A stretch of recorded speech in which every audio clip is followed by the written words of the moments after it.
What is up, everybody? It's me, RDV, here for October first October stream for Best of the Week, October 3rd. Gonna have some spooky books and I have some well, not all my when I say spooky, I mean like some are actually supposed to be horror. I don't have the ones that are horrible writing though. But got quite a few books here. Plus, I got some stuff from Angleton, and so show off. Plus a few back issues. So, alrighty. So we'll just jump into this. So then, when it gets to my turn again, and I'll just go through my back issues. Anybody else in the chat that wants to say hello? Say hello. Like no one there. It is a ghost town tonight. Where's Mr. Banks? I don't know. Probably at church, maybe. I don't know.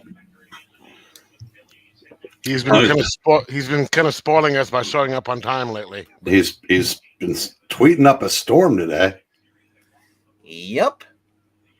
But we're not here to talk about tweets and what people do on Twitter. Twitter's for the young kids. And then says the young kid. Oh man. Hey, I'm not young. I'm just good looking. What's up, Mark McGrath? What's up, Justin? Hello. What's up, guys? Let's go start throwing off. Okay, I'm gonna start showing off my books in here. Get this going. All right. So as I said, I have 12 new books. Technically, like 6, 9, 10. Yeah, technically be 11 books, but 12 because one of them, including, is The Walking Dead. Basically the original cover by Charlie Adlard. He came back and did another version of the updated cover. So this is Walking Dead Deluxe. This is issue number 98. If you're not reading this, it's actually been pretty cool. You know, getting to see everything in color now. You know, and you get all the stuff in the back. In the back, you get the letter hex, which was normally there, but there's also some newer stuff in the back, especially the cutting room floor stuff. He talks about what was supposed to be in this issue and how he worked out, what he cut out. And then we get a little backup story continuing. It's been going on. It's called Small Bites. It's been going on for about a couple, at least more than 12. So, and yeah. So I mean, like you said, this is issue 99. The advertise is coming out October 16th. So look out for these. Perfect way to collect these if you're never collected the black and white or if you don't have the compendium. So is this bi-monthly? Pretty much. Okay. Yeah. Well, the next one comes out on the 16th. It's the 3rd today. So sit around there. Like I said, I've been having fun with it though, because reading through it again and just having fun with it because I've read this in black and white. Now I'm reading again in color, and I'm collecting in color. I never had it collected in color. So check it out, man. If you guys if you don't have the first 97 of these, I'm sure you can find them. But I do recommend that these are fun. 6 outs away, Venkman. Rake Bowers just went yard. You're wearing a hat. At least pretend to care.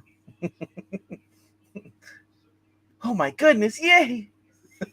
It's like it's forced. It's sports ball, man. I'm not a big sports ball guy, but you know, baseball. Yeah, but even I like baseball more than I like. Even casual fans or even non-fans at least can get happy when their local team does well. I haven't looked the score and went off because I was the Brewers just took a 1-0 lead, bottom of the 7th. Wow, that's what I said. 6 out. They get 6 more outs, and they're on to the next round. Nice. All right. Speaking of books, 6, 8. Actually, this is 12. The other one was 13. I can't count. And Maranya, I'm not here to educate you. I'm just here to show off books. Holy shit! I'm not a teacher. I thought they were showing an instant replay. Yeah. Sal Frelick just hit one even farther than Bowers. Nice. Literally it's the same part. I mean, both left-handed, both. Wow. After 3 hours almost of watching nothing. Well, 2 hours. I know, right? No offense. Oh, I'm sorry. Go on. Well, I watched a video from 2018 with Pete Rose when he was on ESPN with Derek Jeter. I forgot who the other guy was. They're talking about how he was able to hit certain balls because he was switch hitter. So he had more fun, being left-handed, doing that versus doing right-handed. Right-handed with more power, but when he switched left, he's able to hit balls better because most pitchers are right-handed. Yeah. I think Pete Rose's best work was getting choke slammed by Kane. Dude, he was great on both those. Yeah.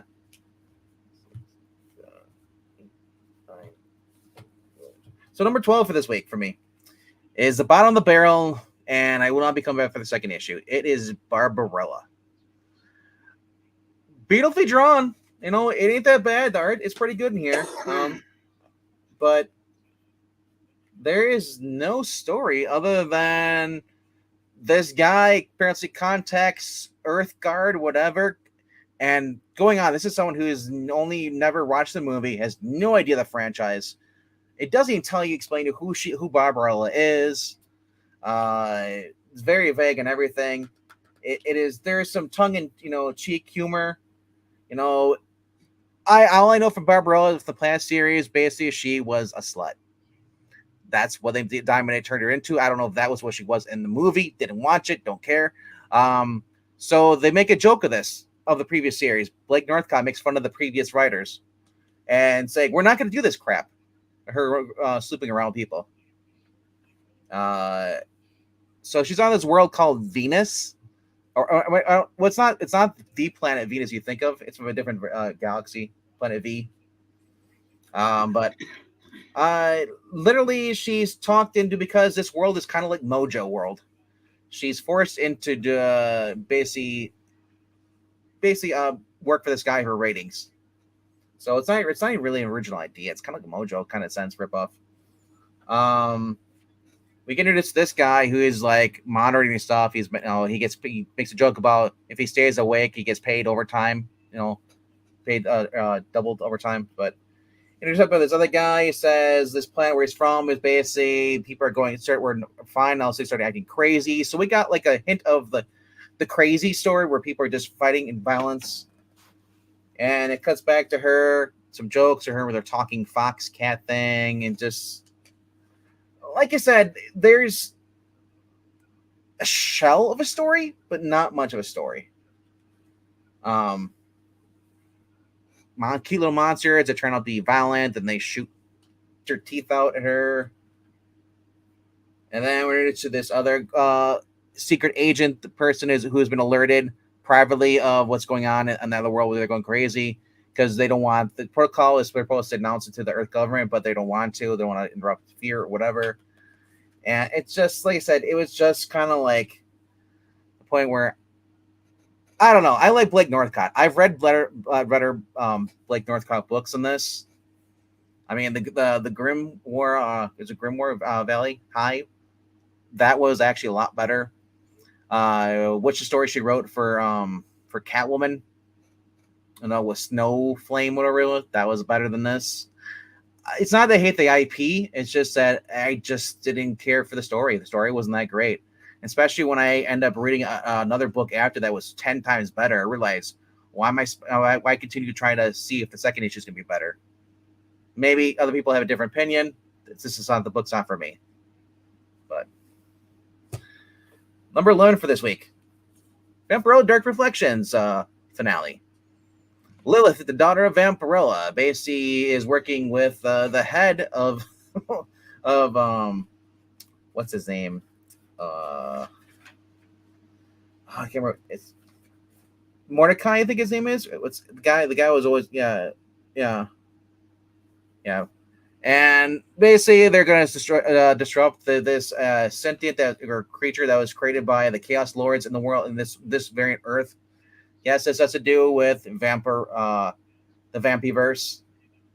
So if you're not into multiverse stuff, they probably is not be for you. But Lilith basically is on this planet to basically destroy this monster that's created by the Chaos Lords. The Chaos Lords can even control. So with the power left of the Lords of Chaos put it in Mordecai's severed head. It was keeping alive. Lilith uses it against the monster, and then the Lords of Chaos show up and basically erase their pets. They take her back and then and just I guess save face by just destroying her, taking away all her enemies back. At the time when Lilith is we get this little touching moment with the Vampirella that was of that Earth sacrificed herself. She gets a touching moment with Lilith, who reminds her so much of her daughter that was killed by this monster. Get a little moment here together. That Vampirella dies. Now with this world being after being returned to normal and humans, Lilith decides she's gonna stay. She tells the ship, they go back into the future Vela, whatever, the ones in charge of all the Vampirellas, that hey, I'm staying here, and she's now the new Vampirella of this Earth. And it's dedicated to apparently Dynamite lost a great friend, incredible talent. We extend our condolences to the Cassidy family, his partner Tara Martinez, and all those close to him. Godspeed, John. The industry. John Cassidy from the Planetary guy. Yeah, well, I read Planetary like years ago. We talked about it. You know who that is. I don't. Yeah, we did, but that's so much. There's so much going, dude. So, if it's something I talk about all the time, I can remember the name. But if we talk about it for like 20 seconds, so. But honestly, this story was a little wrapped up, a little more conveniently than I'd like. Still miles better than what was going on in Barbara. And sets it up to have more adventures with Lilith. If in that character as a legacy character, if they want to do more with her. All right, number 10, I Lie Popeye. Number 2, very manga-esque. It's basically we get the aftermath of the first issue. They're picking up what's left of basically the tugboat shop that Popeye had with olive oil and stuff. And we introduced Popeye's father and then the people who raised Popeye while Popeye's father was gone for the war. We get a little story, a little flashback because he was a bully. He thought his dad wasn't coming back for the war, and then this guy basically tells him, "Your dad's come back," and he breaks down emotional. So basically, it's like a lot of comedy. There's a little bit of action here too. A lot of dialogue. A lot of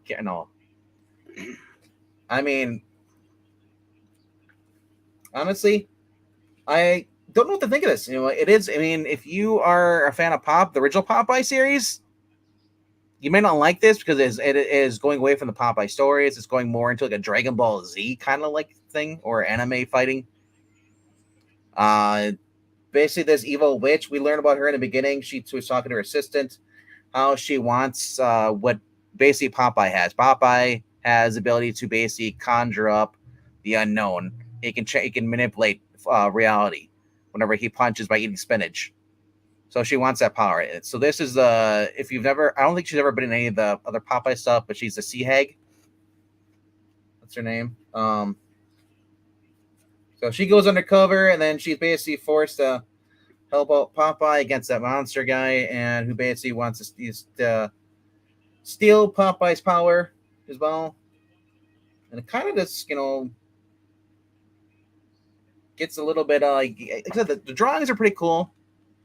But like I said, the story is, I don't know. It's one of the stories that I could probably go without buying the next issue, but I'll keep at with it just to finish the story because I'm a completionist.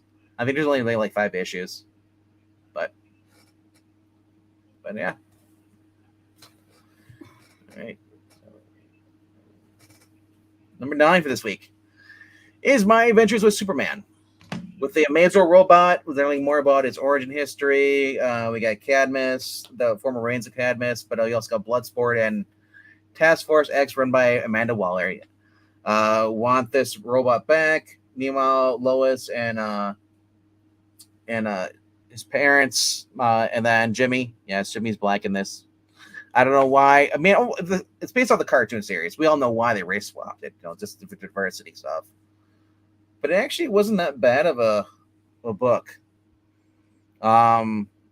It is based off the actual series. So if you watch the series or are a fan of that, you'll enjoy it. They give Jimmy and Lois a little more involvement in the series, where basically if you watch anything else, it's usually just Superman doing everything by himself. And yeah, it's all right. So I don't know. I actually been enjoying this. When I first talked about My versus Superman, and for those who watched the episode where basically he reveals who he is, the Lois, she got super pissed at him. That was out of character. After that, the show actually got better. At least my opinion. So, and then the book is actually taking a place between the seasons, the first season, second season. So, number 8, Robin Hood and Mystere in the Fairy Tale team up. Basically, Robin Hood's pulled into this mess because they're called the what are they? They're like the Guardians of the Dead or something like that. But oh, look, Zach's here as Speedball. How appropriate. No, I'm back. It's been a while since I've used Zach. Yeah, so dude, like Congress of the Dead is what they're called, and whenever they want this stone for whatever reason, there's three of them powerful artifacts. So they're going around and just like excommunicating members of them and stealing their souls because she wants to like further her life. So she's stealing the souls of other people and feeding on them. And then it literally goes to the next page. Robin eating pizza. So they play that trope cliche. Overall, it's a fun series. You get to see basically Robin Hood and teaming up with some new faces or some other familiar faces, and then you got Mystere, who's another Xenoscope character who can control the dead. And a lot of fun art. They go into the spirit world. Like I said, basically Xenoscope has actually proven that they can actually take Cheesecake and actually put story to it, and it's actually good. Not saying not all their stories are good. Like I didn't care for like the Sherlock and I think it was the other one, story was Houdini, Holmes and Houdini. I didn't care for that. But Robin's always been fun. Robin's always been like the adventurer who basically gets caught in the middle of stuff and just doesn't want to deal with it. And basically reluctantly always has to basically hold up her end. And when she gets pissed off, because she's born in the land of mist, she has these powers, are able to like not negotiate or what do they mean, like when it basically cancel out like darkness, like these Conquerors of the Dead are using like these shadow people. So Robin uses her powers and she's able to like use her brightness when she goes in the full white mode or Zach mode, but and it just cancels out anything that's dark. So she's the light in the dark. Like I said, it kind of wraps up for the first part. Pretty good. They don't say if it's gonna when it's supposed to come back. All they give you a little hint at the bottom back here says, "Not the end." But overall, it's actually pretty cool. And then except like Xenoscope's been pretty good as far as advertising everything they've been doing here. So I give Xenoscope and Titans basically does good, solid effort for actually appealing to the fans and basically and letting people know when their stuff's coming out next. All right, number 7 is Redcoat, which I had no idea there was even a background cover. The back cover was actually wraparound. So, without going much into this, let's see, it wraps up the whole thing with Benedict Arnold. Pretty cool. Albert Einstein basically gets the axe and figures out the secret to the axe, how to save Simon Pure, and I'm looking forward to this because they reveal somebody at the end shows up that maybe a villain towards the end or maybe an ally or who knows. But I just like the fact that no, these two actually have a good repertoire now. So fun series. Number 6 for me this week is Nemesis Rogues Gallery. Zach, did you pick this up? I did. I have not read it yet, though. I've only gotten to read a handful of books this week. I'll just say this that I heard OK didn't care for it too much. So I look at this as the book's a criminal. They're not. There's not really anyone you're supposed to root for in this book. Even the people who shouldn't get redemption, you kind of start to feel a little bad for them, but you know that they're not good people to begin with. That being said, I don't care for Nemesis and his ward, the rookie, but they're now living in like mansion, basically like, well, Batman and Robin, and they even have their butler. It's like, and the point of this series, though, basically because the event's a big game. After he owes the Ra's al Ghul character type in here a lot of money, otherwise he's dead, and he has to get it by the end of the month. So each issue, he is basically starting to as much money as he can, and it's just them two teaming up. As he goes to a rich basically in this issue, he goes to a rich party of elites for save the earth stuff, and I won't say any more than that. And then it's just like there's a part here where the guy says where he calls the rookie, so he calls him old chum, like Batman would.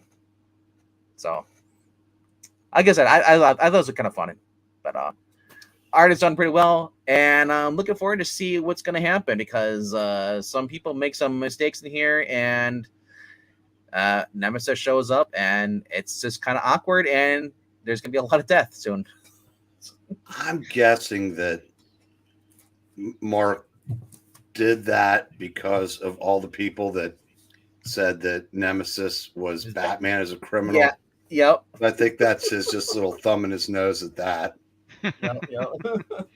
So I thought that was kind of funny when he said it was like old chump. I was like, oh man, he's really leaning into it now. Why not? Yeah. Bring on the rookie is like a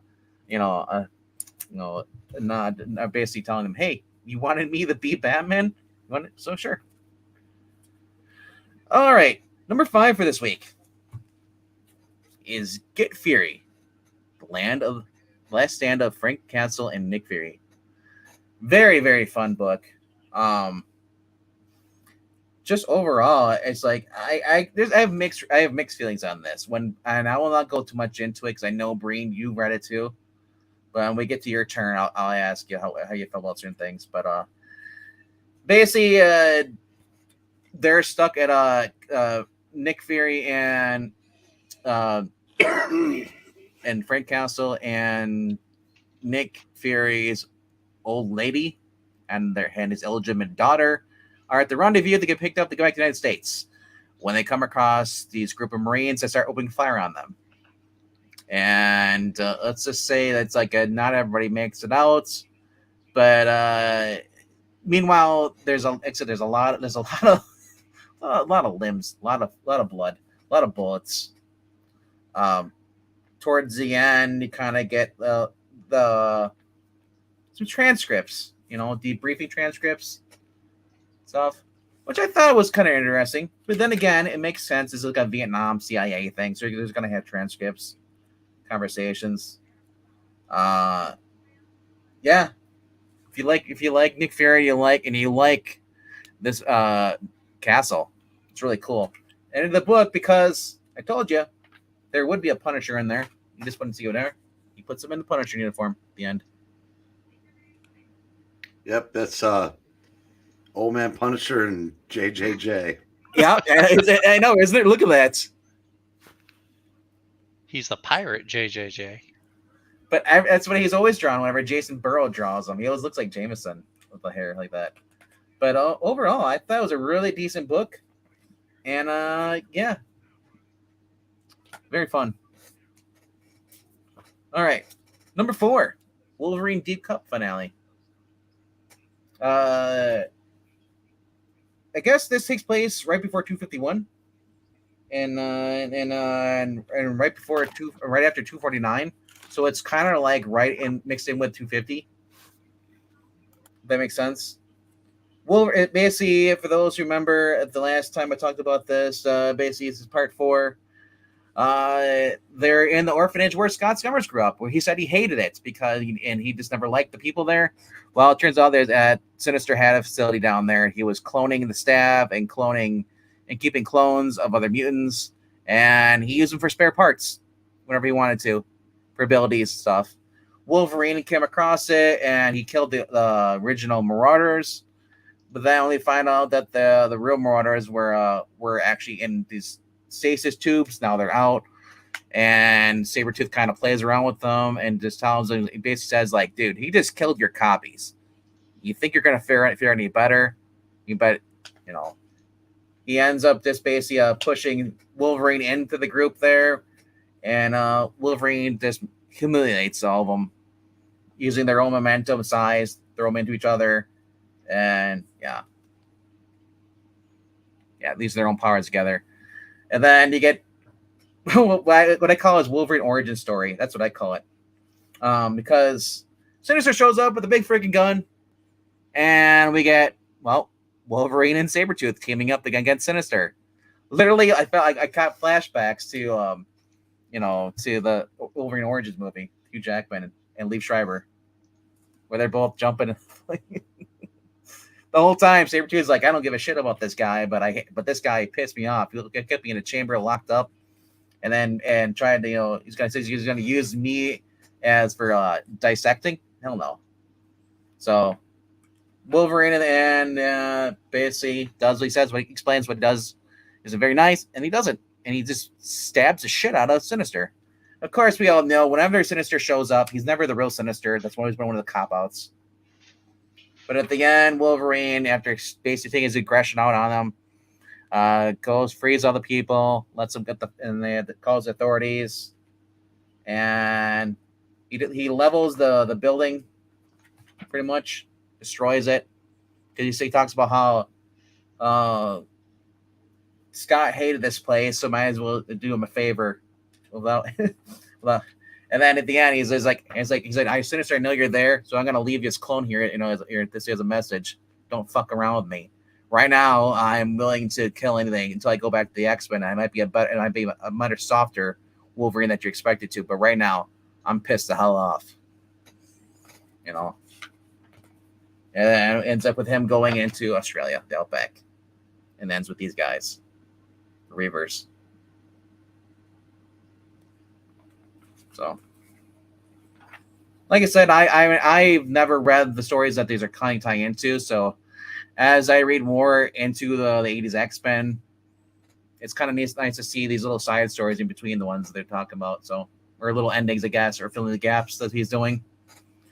Honestly, I would buy the Epic trades if they included these in there. Number 3. More to say than this. This series is just very simple enough. It's just a tribute to Courtney, tribute to Jeff Johns' deceased sister. That's all this is. It's a send off to the characters, the Young Justice Society, the new thing, and more than that, you could say. I guess other than that, art's decent. You get a lot of these full pages of really cool art, and it's Todd Knock. It's more than decent. It's Todd freaking Knock. Like I said, Jeff Lemire is taking over, I guess, for the JSA book, but I don't know. I don't trust him. I don't trust. Or not Lemire. I don't trust DC. I said I just love all this art here, and this is all I really needed. I don't really need a story at this point. I don't really care about. People are like, well, there was pointless. There was no story whatsoever. No, what's cool is they allowed Courtney to graduate from high school. She talks about her family, everything. So if you actually read the Stars and Stripes book, this goes all the way back to her when she first put on the costume. She went against I guess the Polka Dot Man or some color guy. I think it was Polka Dot Man, but and this she says like, bring on the curveballs, man. Like, my life has been a curveball everything's changed, and I'm ready for it. That's all you really need. Dedicated to Courtney Elizabeth Johns. Also, there's a tribute. Yeah, that guy Lee Moder, because he did the art with him on the Stars and Stripe book. Courtney Stargirl is a 25-year-old comic book character. I did not realize that until I read this. And then coming out in DC Direct, that animated series, figurines, cards, and stuff, at Target. So, and then we get whose house? Swerve's house. Freaking wrestlers invading my comic books now. It wasn't bad enough. They're on my comic book streams. Dude, wait, I gotta listen to y'all talk about them. Hold on. This isn't now. They've been in WWF has been in DC before, Warner Brothers stuff that, so it's nothing new. Really? John Cena did an actual animated movie team up with Scooby Doo. He stopped a freaking boulder from crushing the van. And also, he did a whole series of what's his name? So at the end there. So, and then it just talks about All In, absolute. No Island, no Amazons, absolute fury. All right, so that's like Greg Rucka, right? Story. That's when she was cut off, they were all gone. The lie. So I don't know. My thing is, I'll just say this: the absolute Wonder Woman. I hope it doesn't turn into New 52 all over again, because we already had that. All right, and then if you click on this, you can play the new episode of Xbox X Series called Harley Quinn versus Apocalypse. Yeah, the quite cool things in the background.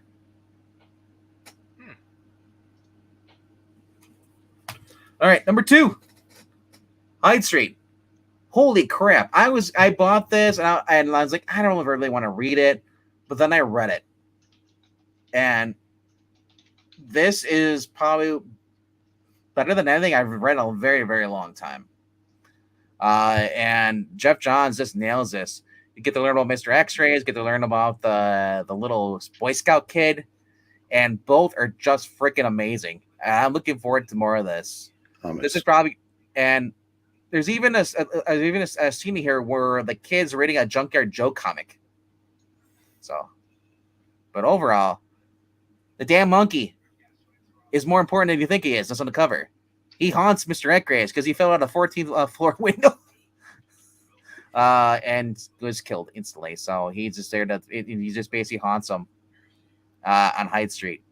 Very, very cool story. I'll let you guys talk more about that. I just want to point something out. What's up? You just said it was the best thing you've read in a long time. It wasn't the best thing you read yesterday. What did I read yesterday? Whatever number 1 is. Well, no, I read this after Hyde Street. So I read this. This is slightly better. Only because it's a team-up book. Literally, I could change both of these books if I wanted to. They're both on that level. I love both of them. They're really cool. But it's not. You know what it's not on the level of. Of course. Nobody's on the level. Not even Solomon Kane. But Solomon Kane. What's that? I'm just not cool. I'm just not cool. Oh, yeah. So Zach, I forgot to tell you, because we reviewed last Sunday. We reviewed Frankenstein, and I saw that scene in there outside your house with the villagers with the pitchforks and the torches. I meant to tell you about that. That was really cool.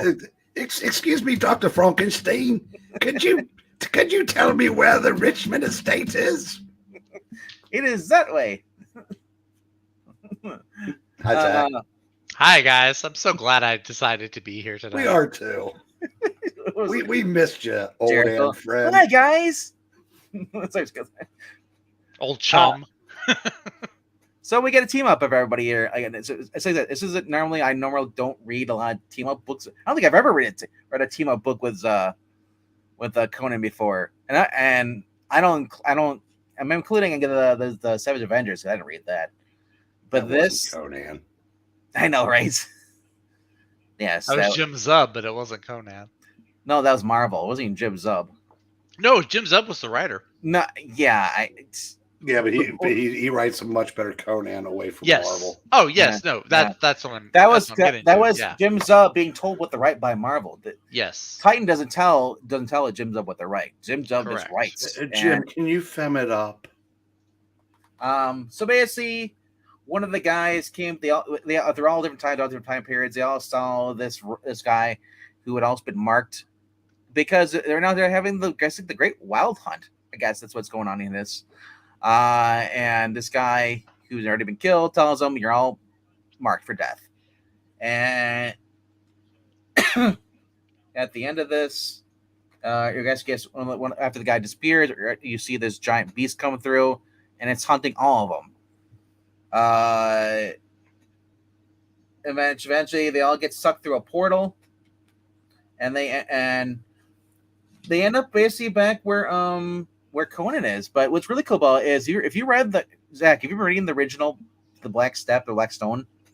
No, books? I have not. First I volume? have not. They brought back a character from there, the Picked Girl. When he goes, I thought she was dead. exactly. But she reveals to Conan, I was picked before I could die. No, basically, Interesting. pulled out of time, and so they get a happy reunion, and they're all flying back to the Hibernian age. Guys from the 30s and 20s, and they go from the 1500s. Solomon Kane then basically has to be a dick and pull out his gun. He's gonna shoot him. He's just like, is it my turn for the question? Devil Spawn, where did that damn ghost go, and where in Satan's origin have you dragged me? Answer out once. He basically pulled a Dalton. And then he fights against Conan, gets his ass kicked by Conan, and eventually he's Conan basically relinquishes his control. But then his other dude from the 20s is the one that was basically like he was attacked first in his own time. He's like, oh my god, he starts seeing things. He's like, no, the guy's here, and they're all like, what's going on? Apparently, in his past, back in the 1919, his youth, the demon appears, attacks him. So instead of attacking him after it failed to defeat him in his own time, it went back to when he was younger, and it literally just like kills him in his past, so that he dies. And it's really crazy because like it picks him up in the past, and then it rips him, and then you see in front of them, he just floats in the air and gets ripped in half. Gross. Yes. And then basically at the end, Conan's like, well, fuck this. Let's go in the tower and kill everything before we all die. He's like, we fight or we flee. He's like, I'm not going to wait for us to get killed in any time period before this. Six, and it says 6 souls to stand upon their precipice. Precipice. Precipice. Is that what it is? It's a weird. There's no S in there though. It's weird. Oh. Yeah, that is weird. There's no S in precipice either. It's C. Yeah. Good point. Yeah. Yeah. So I don't. Yeah. Precipice. That's precipice. I was right. Precipice. Yeah. Anyway. Yeah. How propitious. How propitious about the precipice. Well, propitious was actually another reading we read. So I know, it was like Christmas morning. Like I said, I just have fun with this. It's a friggin' Conan team up book with other Solomon Kane, and having read Solomon Kane, just recently got a taste of that character in the Savage Sword of Conan magazine that they've been also releasing alongside this. It's been fun. So I'm getting an ongoing Conan series plus an ongoing magazine series. That's kind of what Flash Gordon's doing right now. You're getting an ongoing Flash Gordon magazine plus an ongoing Flash Gordon series. And the Defenders of the Earth yes. as well. So, and like I said, Titan's really cool. It gives you a reading order. It tells you where to go. That's nice of them. So, very polite. Honestly, like I said, I haven't having really a lot of fun with that. So that is it for my for new issues. I did get 2 other things I'll show real quickly. I do have a bunch of back issues I got though, as far as from auction or something. This came out this week. I did not get a chance to flip through it though, but I picked it up and I'm just looking forward to this. This is the very first issue. But when I see stuff like this in here, you're talking about that. I'm all Zach, set. that was the coolest thing that came out this week. Did you get it? Yeah. What do you think? I know, I was just being polite. I mean, wouldn't you want to get it though? Because they do talk Not really. about. I don't do horror that much. Like I picked up Hyde Street, but I haven't even read it yet. God, Yeah. this fly keeps buzzing. Well, Well, here's something, it's more here's- old timey horror. here's something you would like in here: the Monsters versus the Addams Family, I actually didn't watch either of those shows because they're too scary. because my parents wouldn't let me. but Zach, they're By the time I was able to, I had no interest. they're creepy and they're kooky, I know they're scary and they're spooky. mysterious, and spooky. Mysterious is spooky. Excuse me, I got the words wrong. Did they monologue too? I don't know. He said mysterious. I think. I was trying to- If my parents had let me Mysterio. watch the show, I Yeah. would have got the theme song right. Finally got this one too. Ooh, big book. Big freaking book. Nice. So Uh-oh. Good size. Volume 1. yeah. Golly dang. So, Golly dang. so Language. gosh darn it. Gee Willikers. Gosh darn it. G. Willikers, all that jazz. Yep. Collect Superman number 49 through 63, Starman number 28. Because yes, it's the prelude storyline. Starts off with Crisis of the Crimson Kryptonite. Yeah, say that 3 times fast. Crisis of the Crimson Kryptonite, Crisis of the Crimson Kryptonite, Crisis of the Crimson Kryptonite, Crisis of the Well, Crimson it's so easy. I just say Zach's house. Zach's house. I Zach's said house. that 3 times fast. That's because that's a good one. So it starts that. So it has Starman 28, The Adventures of Superman 472 through 486, Action Comics 659 through 673, and Superman Man of Steel 1 and through 8, and features a brand new introduction from Mike Carlin. So God, they can do about 6 of those. I know, right? Oh, freaking heavy, man. So I got that, and then I'll show you 2 of my other little back here. So I got really cool. Except for the one that you just picked up, moving that book awkwardly. Yep. I mean, it wasn't awkwardly. Wasn't it though? It's only awkwardly if I wasn't expecting to pick it up. So Spring watching a sports ball? Is that what that was? No, I was saying, oh, God, books I never thought. Oh, my back. I'm coming, I ran- Elizabeth. Oh, that's cool. I wrenched my back watching him. hold Is that. that's the Guardian's first appearance, isn't it? No. Oh, I thought it was. Oh, it's Korvac's first appearance. Yes. That's Yeah. it. That's it. yep. So No, it's not. No. What, Korvac's really? first appearance is Giant Size Defenders 3. Oh, All right. Okay, And then okay. my other one I got is really cool. Oh, hi, John Hacks. What number is that? Number 4. Nice. So Joe Robinson about to hit him in the back of the head. Oh my gosh, Ah, Joe, what are you doing? Go back to New York. And he says it's Peter Parker saying, "Welcome, Jonah, to your death." So Different Yeah. Jonah. and the dude's already hanging there on the side. So he already kills him, and then he's just sipping like his little like cup of like fruit juice. I don't know, wine. oh, well. Brewers lost. Well, no, yeah, but they just 3-run homer. Unbelievable. Ooh. Yep, it's like 1982.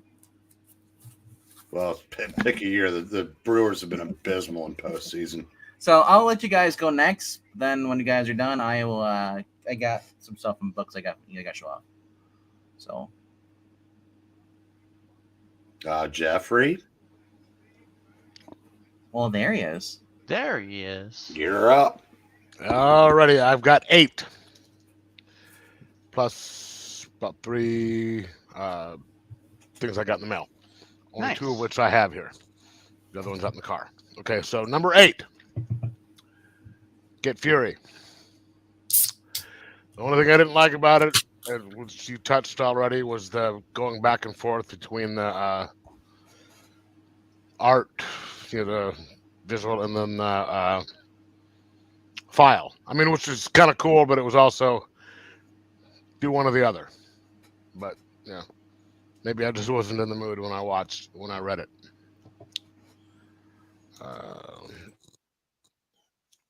Number 7. I don't even think I finished it. Oh, is that the absolute power Where- number where 4? Yes. Okay, that's I not. may, That's, I may just wait for the trade to come out. 'Cause That's. I do want to look at the art. The art that I keep seeing on Twitter looks really good. It is, but that's what I should have done to begin with. Was just wait for the trade. I heard people were complaining because they released that and All In the same freaking day. They should have waited a week. Yeah, they did. Yeah, they released both the same on the same day. Yeah. And speaking of All In, I really liked this. This was good. That was 876. Then 5, and I found out this was a reprint of before. Oh, just in time for the remake. Of the movie? Yeah, they're remaking The Crow, or they remade The It Crow. already came out. I think It already did it come out already? Oh, see, And that's how bombed. bad it looked. I didn't even pay attention. I heard it bombed. Yeah, it did. It was to say that it was a should've. shitstorm, dumpster fire, horrible movie is an insult to a shitstorm, dumpster fire, horrible movie. That movie was so bad. It wasn't even worth a hate watch. So the only good thing was that I didn't spend my money on it. So Good deal. Next, Red Coat. I really liked that. Good story. And I like how they set that up for the next arc. Mm-hmm. And this was a blind buy. And when I came up to buy it, they said, "Did I buy it before?" And I'm like, no. I guess it had come out before and there was a different cover or something like that. And so people were kind of weird on it. But the Tin Can Society. It's really kind of cool. There's it's about a guy who was born with a handicap. What is it when there's stuff you're like you're born with something outside of your body? And it was born really handicapped. Really handicapped. Outside of your body, that's called astral projection. No. Or you're dead and your spirit's outside your body. Yeah. But anyway, he's born horribly handicapped, and people make fun of him and all that. But then he makes some friends in school, and he becomes like really brilliant, like a Tony Stark type thing, and makes some armor so he could like not be handicapped, and becomes a superhero, and then gets killed. And so all the rest of the kids who were his friend are getting together, and then we find out that maybe one of them are the ones that killed him. Ooh, yikes. So it's pretty good. So it's not about tin cans.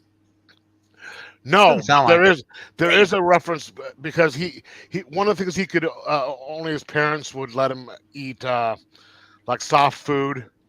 Oh, so like canned food, like canned soup, canned fruit, things like right, that. And because it wasn't he couldn't eat certain things because of the way his body was. But then he had once he got to know the kids, he had a tin can that he put things into, and he hid. And he only had them because he couldn't have them. It's not like he was going to eat them because he couldn't. Mm-hmm. And that was one of the things that brought the kids together was the tin can. So it's kind of weird. Number 2, and I bought this. I'm halfway through this one, and it's pretty good so far, and I love the cover. The Creeping Below. It's about a woman who's raped and gets revenge. Yeah, pretty much. What? Yeah, exactly. That's why me and Breen passed it up. Jeez, She- Lou. It's a photographer who goes to a music festival in some weird country. India. No. One of them Amsterdam type countries. Oh, or, Europe. Oh, Okay. okay. You're yeah. And Now she wants revenge. yeah, and then she gets killed and stuff like that. I haven't gotten to that part yet, but You could read Red Sonja. It's better. but speaking of which, that sort of looks like the Wolverine X-Men thing where she gets up on there. But someone told me that it was pretty good, so I got it. Were they right? I'm only halfway through with it yet, so I don't. It's pretty good so far. If you're halfway through, it means you're not. You haven't left it yet. Yeah. So it's. I'm only looking at it. I had to stop because there was something I was going to watch before this came on, and then The reason that Brian and I also rolled our eyes because apparently he did one of those horror books recently, and his story was very far left. I guess what Brian said. He did the story in Epitaph in the Abyss #1 that was all about the unvaxxed being. Oh, that was his. That was his. Yeah. God, if I had known that, if I'd been paying any bit of attention. Jeff just had that out of body experience. Yes. That we were talking about. Now, does that ruin the book for you though? Not so far, but you're torn. Yes. It's funny. And then the one that I haven't finished or even started, I knew this was going to be good. That's why it's going to be my #1. I haven't even started it yet. I listened to a couple of reviews on it though. They said read it. Wow. I have it. I haven't read it yet. I just haven't had time. And from what you said, Dickman, it is worth picking up. And I listened to Casually Comics did a review on it. She is so awesome. I did not even listen to her stuff, because you would like it. She spoils things. You would like it. Yes, I know. But it's the reason why I didn't watch it because I wanted to read the book first, then watch the video. But yeah, she's great. If you like her, subscribe here right now. Yes. Keep up, show. Maybe one day there'll be a collaboration. Right? Maybe get her on our reading. Hey. And then I got 3 things in the mail. One of them is out in the car because I was reading it at work last night and then didn't bring it back in because I didn't finish it. So I'm just didn't bother to bringing it back inside. And that was a hardback of Atlas Comics Library hardcover #1, Adventures into Terror. Oh, Jeff, was that 4 counting the restraining order? For what? Things in the mail. 4 things in the Yes. Yes. But the restraining order, that's something different, and the fact that you sent it to me really kind of annoyed me. I thought we were a little bit more friendly than that. That was pretty good. Yes. I'm feeling kind of let down and stuff because then I got this. Oh, The only X Factor that is good. Oh, disagree. Peter David had 2 different phenomenal runs on X Factor. Isn't that where Strong Guy came from? Yes. I think so, yeah. Yeah, because I seem to remember picking that issue up. I mean, X Factor was never bad. It just, some were better than others. Yeah. Some were just kind of there. Yeah. And and I remember picking up X Factor #1, this issue right there, and the whole Marauders thing. It was really kind of cool, and I wish I had some of those issues, but I don't anymore. And then also I got, speaking of big books, Golly, another one. this is 1495 pages, I think. So it's almost 1,500. I thought you said you paid $14.95 for it. I was like, dang, in stock trades. Golly, yeah. What X-Men is that? It's it goes there is some double dipping on this from Mutant Massacre. It's X-Men 194 to 209, annual 910, New Mutants Special number 1, New Mutants Annual number 2, the Nightcrawler 1 through 4 series, Long Shot 1 through 6, Adventures 263, Fantastic Four 286, X Factor 1 through 8, and Annual number 1, Iron Man number 8, Amazing Spider-Man 282, and Marvel Fanfare 33, Classic X-Men 8 and 43. All right, Zach, I'm going to test your knowledge. Knowledge. Yes. Okay. Why is Avengers 263 and Fantastic Four 280 or 286 in there? For X-Men, is it well, it can't be because of the Mephisto versus, because that's just called Mephisto versus.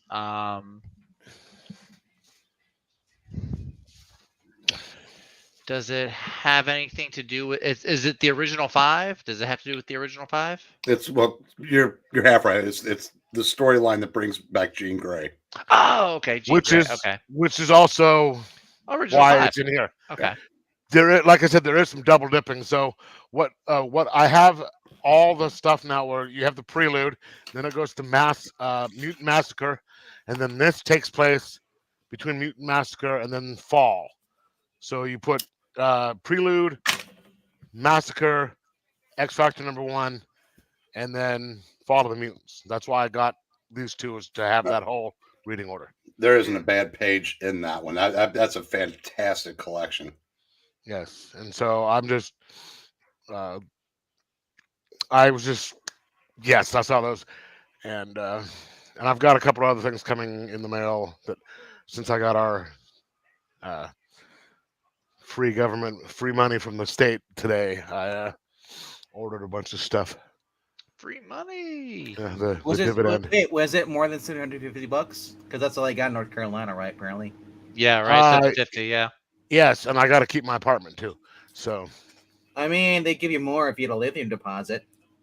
And if I was an illegal from here too, if I was an illegal alien, I'd get in the thousands. Well, you might be. Just not the one they're looking for. Yes, I'm a different type of alien. Yeah. Yep. So, but that's all that I have. All that I have. All right, Zach. All right. Let's see what you got. What are you bringing to the table here? I'm bringing my normal smiling personality. No, I mean books, not you. You meant books, yeah. So I miss your little hat that you have, the little Which one? There were several. The little Asian rice patty hat. Whoa! We don't use that word on here. He's talking about the African Queen hat, the straw hat, Luffy hat. Yeah, well, it's not summertime, Jeff. It's a summertime hat. No, so I haven't read several of these today. Like I said, things have just been busy. I just haven't had the time to. So ones that I picked up, I have not read yet. I have not read Nemesis number 3, Nice. and I have not read Hyde Street. Heard good things about it. I'm of course going to check it out. Jeff Johns, of course, I'm going to check it out. I actually saw there was an Instagram thing that Image put out there saying that I guess he's going to be writing a couple of issues of Ice Cream Man, maybe. I don't know. Cool. Yeah, no, I could hear Skip in the back of my brain saying, Dude, get it. Every time I see Skip, Ice Cream Man, I think of Skip. That's his thing. That was his thing. I did pick up a book that I ended up not really liking. But I did get the new Creature Commandos, DC Horror Presents. This is written by that actor, David Desmalkian. Yeah, they kind of changed a bunch of stuff with the Creature Commandos. Not super surprising. Oh, is that the guy of the Interview with the Devil? He's the Polka Dot Man from Suicide Squad. Yeah, but I think there was one on Netflix. It was called The Interview with the Devil or something. It might be the same guy. Late Night of the Devil. It might be the same. It might be the same guy. That was a really good movie. I heard it was good. I haven't seen it. I saw it in the theaters, and it was I heard good things about it. Recommend it. But yeah, no. If you want to talk about bad art, the art in this one, it's not super great. It's kind of like the cover. But yeah, the art actually, and the art's not even really the worst part. The worst part is just the changes they make to the team. They still have like the vampire and the werewolf and Frankenstein, but they're not the normal Wait. humans that undergo testing like in the Does Frank original. talk? Well, he's called Lucky. He does talk, but it's not in complete sense. It's like broken English. Blasphemous. Well, no, because he talked. Didn't he talk like No, broken he didn't. English in the original? He Okay. didn't talk at all. Okay. Well, he kind of talks in this one, but it's like Frankenstein monster talk. I mean, like if it's you would see in the if movies. it's his inner thoughts, you're saying his inner thoughts, it's one thing. But if he's actually No, like, it's not inner thoughts. No, it's not that. Yeah, But it's Oh, like that's it's like lame. it's just broken. It's like must save person. It's yeah. Anyway, it's not great because they changed a bunch of stuff. It's not called Project M where the M stands for monster. It's Project M where the M stands for merge because the lead Murder. scientist behind it on is like merging science fiction and humanity or something. And like the vampire guy is a legit vampire. He wasn't turned into one from a military experiment. Same with all of them. They're all just supernatural monsters, not just given the powers via the military. So not great. I probably won't continue it. It's also a miniseries. I'm really burned out on miniseries. But yeah, so not super great. I should know by now not to get books written by actors or Hollywood people because they never turn out to be Only good. if it's written by Dreamer. Actually, no, especially the Best Mousen in that guy case. does a really good series. The Amateur Midnight. Is that a comic book or is that like a Yes. television thing? Yes, Oh, where's the horror host who the God, I can't remember the name of it, but I'll get it back next week. Okay.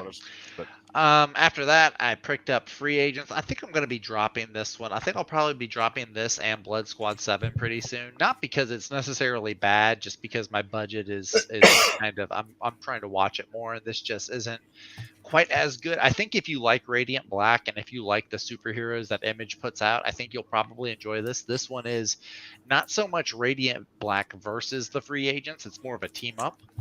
So that's kind of cool. There's also Superstar from the previous issue. He's in here as well. The art's okay. Again, it's not quite my cup of tea. Some people might like it more. The storytelling is decent. It's it's just not enough to where I can justify spending the $3.99, $4.99 on it. I hear you. But yeah, it's not bad though. If you like Radiant Black especially, this is a good jumping on spot, I think. I did pick, so we're getting to the big two now. I did get the first of the all-in line, Shazam number 16. This is Josie Campbell, not Emanuela Lupacino doing the art on this one. This is Dan McCade. I'm not super familiar with him. It's not a bad issue. It's very child-friendly, I guess, as the term I would use for it. It's very all-ages looking. I'll use that instead. It looks like it's equipped for all ages. It's very much a good jumping on point. So if you haven't read the previous 15 issues, this kind of catches you up to speed on where everybody's at. The Batsons are trying to adopt all the kids. Billy's mom's getting in the way. Freddy has powers. All these different things. Freddy got fingered. No, he did not get fingered. Not that I know of. I hope not, anyway. Overall, it's pretty good. It's a pretty standard kind of paint by numbers-ish story. Freddy has powers now, and he's being kind of a jerk, which puts him at odds with Billy. Mary's just trying to be referee between the two of them. The ending was the best part because Mr. Mind shows up at the end. He's been controlling this human guy who's putting together this app, this like neighborhood watch app, and Mr. Mind kind of crawls out of the guy's eye at the end. It's a very all ages friendly book, except for the last panel where Mr. Mind is crawling out of this guy's eye. It's very horror-ish. I was not expecting that. I feel you're speaking so softly. I feel like Mr. Rogers telling me a horror story. Mr. Rogers. I would watch that movie. Hi, kids. Hi, kids. Why does your Mr. Rogers sound like Gomer Pyle? ASMR. Is that what it's called? No. Well, my Mr. Rogers is Paulin. He sounds like he's Gomer Pyle. Yeah. Shazam. It's a good jumping on point if you like Shazam. The art's not Dan Mora quality, but it's all right. Is it still Jody Hauser, you said? Or is it someone else? Jody Campbell. Jody Campbell's still writing it. Okay. So the art hasn't the art isn't terrible. The storytelling hasn't gone down too much. The storytelling has remained consistent. It did take a dip after He Who Shall Not Be Named left the book, but it's since leveled out. Come on, you can say his name. Brain's not gonna hurt you. Like Voldemort. Voldemort. if you say his name, Say his name 3 times. He's like Beetlejuice. No. So say his name 3 times. He's 3 times the prick. Yeah, well, there you go. We got Ultimate Black Panther #9 from Brian Hill. Getting pretty good. I don't know where they're going with the Sorcerer Supreme on this one because it's not Doctor Strange, at least not as we know Doctor Strange. It's very creepy, horror-ish. Like the Sorcerer Supreme, Killmonger and Storm try to break into this facility to find the Sorcerer Supreme, and like their bodies are just getting thrown left and right outside the building and everything. It's pretty neat. That's the most interesting part of it. Black Panther trying to stop civil war in Wakanda is the other half, and that part doesn't play out quite as interestingly. I'm just ready for Ultimate Black Panther to join the Ultimates, and then I can just buy that and not buy Ultimate Black Panther. Skipped this issue because it was a nothing burger. It seemed like, Ultimate Black Panther's kind of let me down. Like Ultimate X-Men, I kind of figured it would because Peach Momoko isn't quite my speed. I was thinking Black Panther would be a little bit bigger in scope, but it's getting to the point where it's like, okay, let's get. Can we kill these people already? And just get over with the new story. Yeah. I did get Red Coat, not final, but it's the last of this chapter. Issue #6, good issue, really good issue. I kind of at one point in this I was reading, I was like, is this a limited series? Is this the end of the run already? But then it the end. It ends on kind of this cliffhanger type deal. No, I enjoyed this. I like this character a lot. This is probably my favorite one of the whole unnamed universe deal. So really good. Next up, I got I'll do this one. We're in my top 3 right now. I actually ended up getting 2 covers for this one. I don't normally do that. I had to get the Tony Harris cover for JSA, #12. I do also have the Todd Knock cover because it's Todd Knock, of course. But this is just, come on, how do you pass this up? So really good issue. I enjoyed this. This is one of my favorite issues of the of this new run that. What did I predict? What? That this would be in my top 3? No. Who hired whom? Who hired whom? No. Who made who? Are you serious? Terry fucking Francona. Marty was right. I wonder if he knows he unmuted us. Holy shit. After 2 days of, here come the excuses for why we can't spend any money. And they go out and get the best. Wow. Yep. Hasn't even made it on to MLB yet. Sad day for the Brewers. They lost 2-42. Oh, that is sad. Anyway, really good issue. Good final issue. I enjoyed it a lot. It's a good Stargirl centered story. I think Jeff Johns writes those the best. Binkman kind of touched on it. Her graduating, and then it just there was only one out. It goes through and it shows different panels, like the big double page panels are different scenes. I'm on a live stream, so I did no, I'm not up. Hi, Jerry. Hi, Jerry. That Fralix was a replay. Yeah, but then I realized it went about 15 rows higher. What did I say? Continue, Zach. Yeah, sure. Yeah, so baseball. Yeah, you can't make this shit up. Really good ending. I'm sorry, I thought I muted. Hey, is that really good ending? Can you make that ending that really good ending? Can you make that up? That was funny. But nothing happened. there you go, Jackson. That was for you. It was good. It was He was good. If talking you like sports. Stargirl, If he if started you like, talking something else, I would have muted him. because that's what I like on my comic streams is the sports talk. No, Hey, I did not interrupt you this time, though. that's true. That is true. Doggone it, it is true. This is so far, this is the best Jeff Johns book I've read this week. I know he wrote Hyde Street.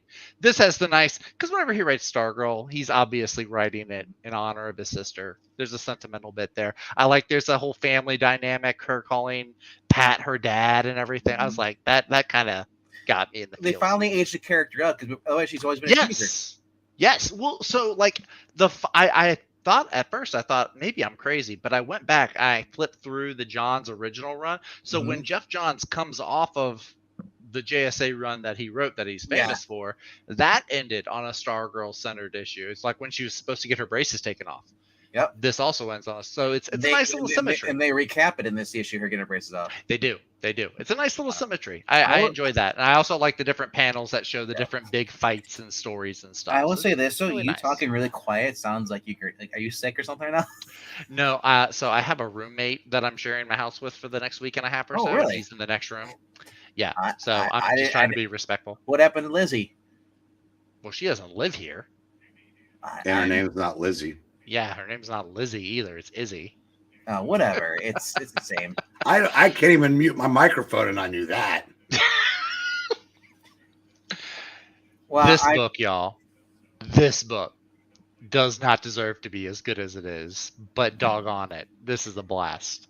This is freaking awesome. It is not the average. This is not your daddy's Popeye. This is not manga Popeye. This is manga buffed up Popeye. It is cranked to 11. It is fun. It pops. It's colorful. It's great. I wish this cover is okay. I don't mind this cover. There is one that I wish I had seen because that is Mean Jackson. Look at he's Jackson. Hey, we do have a burrito place around here called Izzo's Illegal Burrito. I think it's called Illegal Burrito. It's literally called Illegal Burrito. That's not the meanest thing that Jackson just said. If you look up a little bit, that was this one right here. This cover right here, where Bluto has like this Warhammer look, and he's got like a spinach bazooka. That cover I would have gotten. That's the cover D. Jeff, I only acknowledge Jackson at a bare minimum because half the stuff he says is insults. We try to. No, you can't this was really great though. If you have not been reading this, I highly recommend. His dad shows up in this. He's like, I am reading this in Popeye's voice. Like, Pappy. And then there's like a whole thing where he's singing his song while he beats up this Steppenwolf looking guy. He's like, I fight through the spinach because I eats my spinach. It's great. It's fantastic. Pick this up, please. Please do yourself a favor. Hi, I'm Poppy. I'm Pappy. Remember that big girl that was famous? She's like, her name's Poppy. It is an all ages book, Brian. Yeah. I mean, there's nothing in here that is PG-13. I mean, it's all ages. There's no sexual stuff. Nothing sex, no blood or extreme gore or anything. It's very kid appropriate, I think. It is. Finally, and I really wrestled if this was going to be number one or not. Well, you just use a sports term?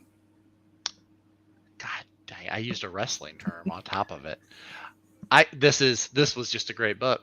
The All In special. It all makes sense because that's AEW pay-per-view called All In. I think Zach's been holding out on us. He has been. I'm secretly an AEW fan. He really wanted to swerve out of that. I'm not an AEW fan. I'm not any wrestling fan. You know who his favorite is, though, don't you, Hank? He just came back last night. I did not watch last night's. Jay White. Oh, okay, I didn't watch last night, so I can tell you. But I saw Jay White was doing a thing. Why would I have said that was Zach's favorite wrestler? I don't know everything you're gonna say. Okay. No, I said, why would I say that was his favorite wrestler? You made a white joke earlier tonight. You did. It's true. Because I was so glad. There's a lot of wrestlers on there that could be Zach's favorite. Okay. Anyway, so this is great. It is a 2-sided book.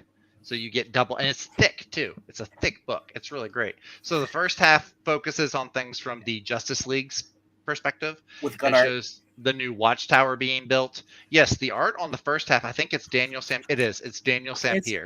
From what because I didn't read the whole entire story. I scanned through it, but I mean the parts I did read with Booster Gold were really cool.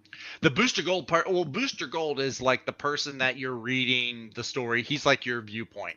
He's the one that you're watching everything unfold through his eyes, essentially. The whole dark side thing with Spectre, though, I rolled my eyes at that. I was Oh, dude, that was some of the coolest stuff, though. But the So- art on that story was not good. What? What? You're both high. You're Hey, both wait. high. The It is second fantastic. part, because it's I'm back. not even on the second part yet. I Let me know, get through the first part and I'm first. That's what I meant was on the second part. Yeah. That one was not good. Mike Spicer was doing the colors. It's Wes Craig. Y'all are insane. Anyway, Wes Craig. I the only art I've been exposed to him was Deadly Class, but the story was really good, so I excused the art. all right. Anyway, I'm moving on here. So the Watchtower, they're doing like this big ceremony, and it basically is like the first episode of Justice League Unlimited, where like everybody shows up. That was They're- cool. That They're Well, giving like You might Avengers say they were cards. all along the Watchtower. You might say. You might say. They I give thought they were all everybody in the basically Watchtower. Avengers cards. I was like, hey, it's DC copying Marvel. They all have ID cards now. But then Darkseid shows up, and he's merged with the Spectre. he wanted a card, but they wouldn't let him in the club. He's like super powerful now. They're all trying to fight him and destroy him.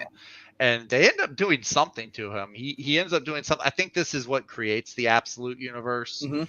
But so they're like, oh, we have to find out what's going on. So they send Booster Gold because he's a time traveler. He has more tachyon particles, so he's able to time travel more safely.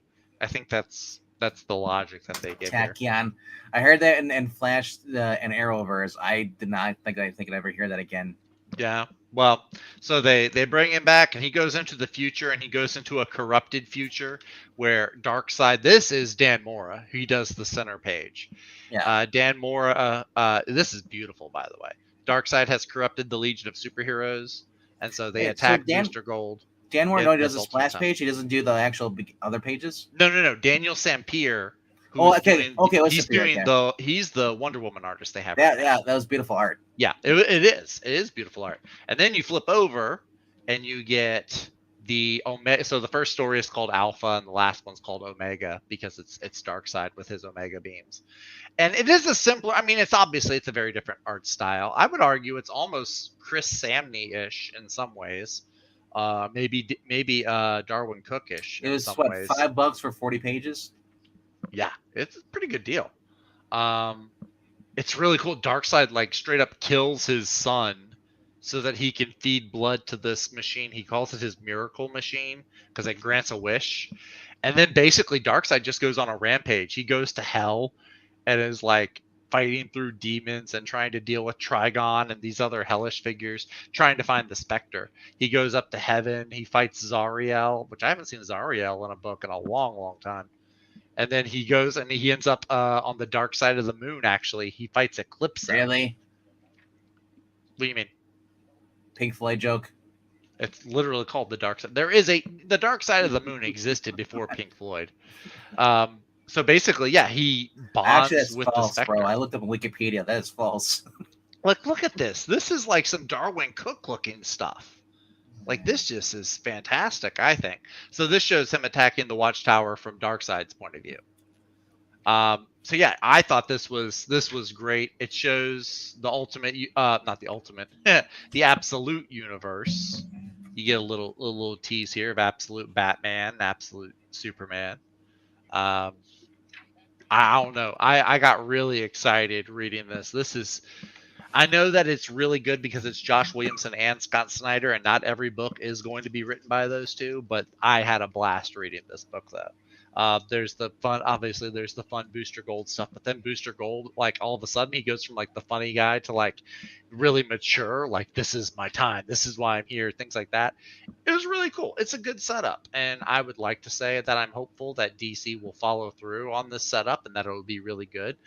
We'll see how that plays out for them. It's like that scene from what's that dodgeball movie? It's a bold strategy. Let's see if it plays out.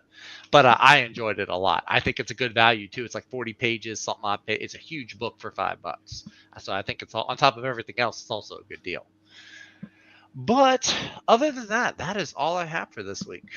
It was actually a pretty big week for me, all things considered. It was like 8 or 9 books, I think. All right. So Hey, guys. Sorry, I've got to get up in about like 4.5 hours to go to All work. right. so- See you later, buddy. see you later, So- Jeff. See you, Jeff. Later. Bye. And Make the me watch third show your word- back issues, and I'll just do both of mine because I've got some back issues also. All right. All right. I'll go. I'm too happy right now anyway. What did you do?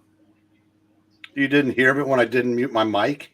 He was happy about that I guess that offer the Reds got, or that player the Reds bought. The Reds fired their manager, and we just assumed they would hire someone equally as incompetent, and they went out and got the best manager that was best manager available, 2-time World Series champion, 3 World Series appearances.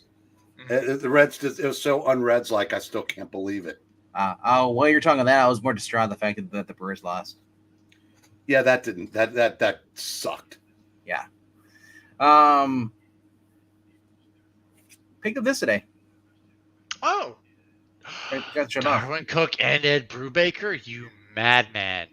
Now, I want one. I saw Brubaker on there. And that's the reason I got it. I'm not a huge fan of Darwin Cook, so Brubaker pulled me into this. Yeah, I will tell you, I read one of the issues from that pairing the other day. Yep.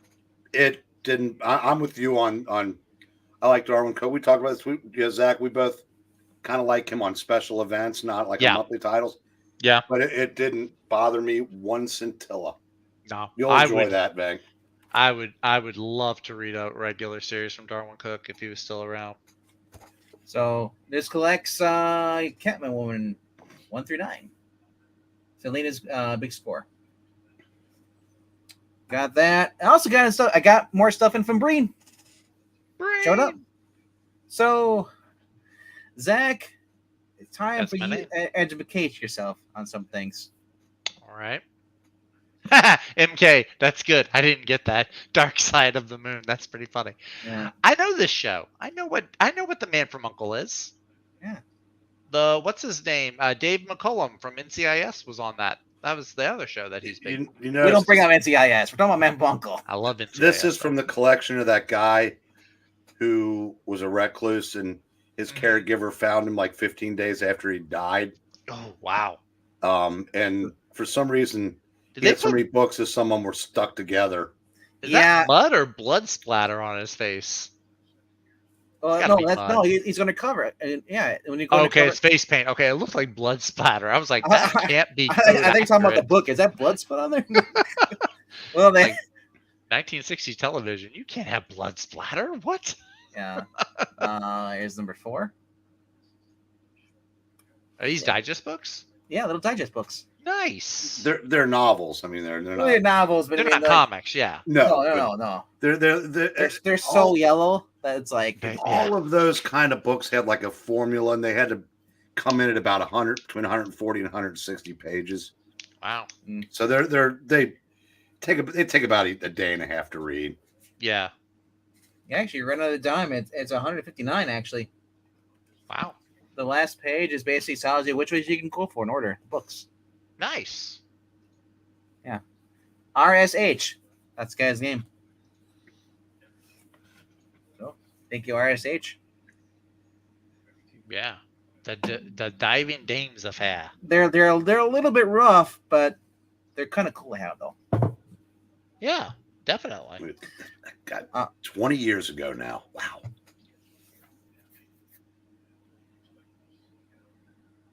Captain Invincible. I have don't no know what idea, this but I'm is. excited to watch it now. Yeah, I remember we were talking about that. So Alan Arkin. yeah, and so Alan I remember. Arkin? Is that who he is? That is? Yeah, you and E were I can talking see about it that now. one night, I can see it. and I remember my friend Ken, who buys everything, gave that to me, and somehow I remembered I still had it. 'Cause that's Christopher Lee in that Star, right? Yeah, Christopher Lee. Yeah, that's because Christopher Lee. he buys everything Christopher Lee is in. Alan my Arkin, Christopher goodness. Lee, Kate Fitzpatrick, and Bill Hunter. That's wild. Written I never watched it. Steve D'Souza. Isn't that the guy who did Commando? I don't know. I don't remember. Good question. It sounds familiar. But then, bless your heart, Brian. Bless your heart. Bless your little heart. Darren McGavin. I Mike don't know who Hammer. this is. Kolchak, you fiend. Seriously, you don't know. Sorry. I'm sorry. You don't. Okay, you don't know the other one story, the Christmas story. I He was thought the that was father. I thought that was like the British Avengers. 'cause he's got What was he? looks like a Billy bowler hat. Billy Madison's dad. Yeah, he was also the dad in the Christmas story. Ralphie's dad. Sorry. Zach, We can't be friends. what issue did the Punisher appear in Spider-Man? So Oh God, don't go back to that. you know when the next time you sing, "Why can't we be friends?" I'll go because you don't know who Kolchak is. You plebe. Oh my gosh! So, all right. 129, by the way. Avengers 129. I don't know if I need this one anymore because I Avengers 129? No, Spider-Man 129. So you gave me that omnibus. I don't know. I think this might be in there. I'm not sure. It's not in that one, Oh, but if it would, I do have the would Funeral probably for- be in the second one. They're the one that follows the one that you just got. yeah, because Is this that issue. Pa Kent having a heart attack in a field? Yep. Hell, just like the movie. Well, no. Well, he ran towards the tornado in this one. No, the original, the Christopher Reeve movie. This was cool. Oh, 215 the Frightful Four. with normal. The chick you see in the background. That's not Medusa. No, Lady Dorma. she killed Lady Dorma, Oh, it's actually did. and she was posing as Peter's hot neighbor, and Peter fell for her. Peter can't have hot neighbors. You know, Candy, Bambi, and Randy. Yep. Yeah. Oh, yeah. I remember those. Yep. The sunbathing babes. Yep.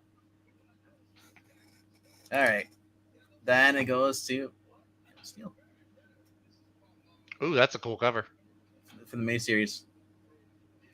Yeah, I mean, I've got that in a trade. But I needed the issues. What a magical time in funny books.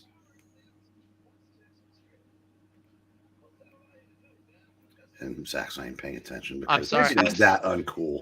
Yeah. I've seen this before. And I'm you glad said you I have was it, though. being mean to Zach?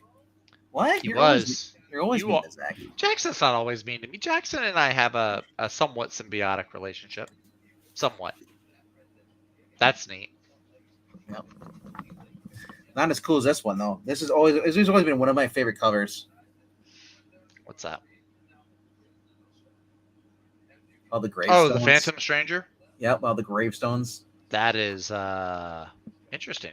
Spooky, very Halloweeny. Yeah, Phantom Stranger keeps calling everybody dead things. And then here you go, Zach. That is I have that one, I'm pretty sure. I'm pretty sure I have that one. That's that ugly Beast Boy costume though. You mean Changeling? No, I said what I said. You're right. Changeling has the ugly costume. Beast Boy has the purple one, the better costume. It's the same to me. Now Beast Boy looks like Nightcrawler light. Not a big Lady Death fan, but I'll check it out though. You know who that covers by. I don't know if you did the interiors. McFarlane? That's Diodato. Oh, Diodato. That explains why it's so dark. Yeah, it's right there. It says in the corner. Right by her butt. Point it out. Oh, Misfits, and then we get here back into the ones that Zach shouldn't be looking at. These are very raunchy covers. oh, Tara. Tear it. Golly day. Nope, no. Yeah, I should not be. Good Lord. You know, it just keeps getting better with each issue forward after that. Obvious fiction right here. Looks like a Batgirl cosplay. And with, if you like, thought only that the was mask. bad, wait till you see the other one he sent me. It's so bad. Show me another one. Good Lord. I mean, I looked at this film twice, every single page, back and forth. I could not believe he sent that to me. It's funny. And when I tell you that you guys should read Red Sonja, because this is what I picture Red Sonja. Oh, well, yeah. Middle-aged former housewife who just killed her husband. Oh. Alex Ross, you madman. Without a box. Without a box. I like how it transitions into the sketch, too. That's cool. And then I'm not sure which one this is. Oh, this is actually Will Conrad. Will Conrad, nice. We like Will Conrad in this house. He's the Flash Gordon artist, for those of you I'm not playing sure along at home. which Red Sonja book this is, but it's a Virgin variant. Then we go into Chastity. So it's Anything but. Crazy Town. It says Necessity on there. Is that? Necessity? What? Really? Yeah. Frank, Written by Fabian Nicieza. Fabian Nicieza. Okay. He's the one who's writing Free Agents right now, and it's not bad. He can write decently. It's just not. I don't know. It's just not for me right now. That's Chastity on the Edge. This is number 2 of that series. Blade? What are you doing there? It's not Blade. I know, it was a joke. It was a joke. And then we get into more here. Nice. I like the black, white. I like the black, white, and red. That pops. The early days of Vampirella. This is issue number 8. John Smith. It is. Yep. So that's it's really good Vampirella. If you go into like the Harris, you see the Harris logo on the back. Here you go. Here's another one, Zach.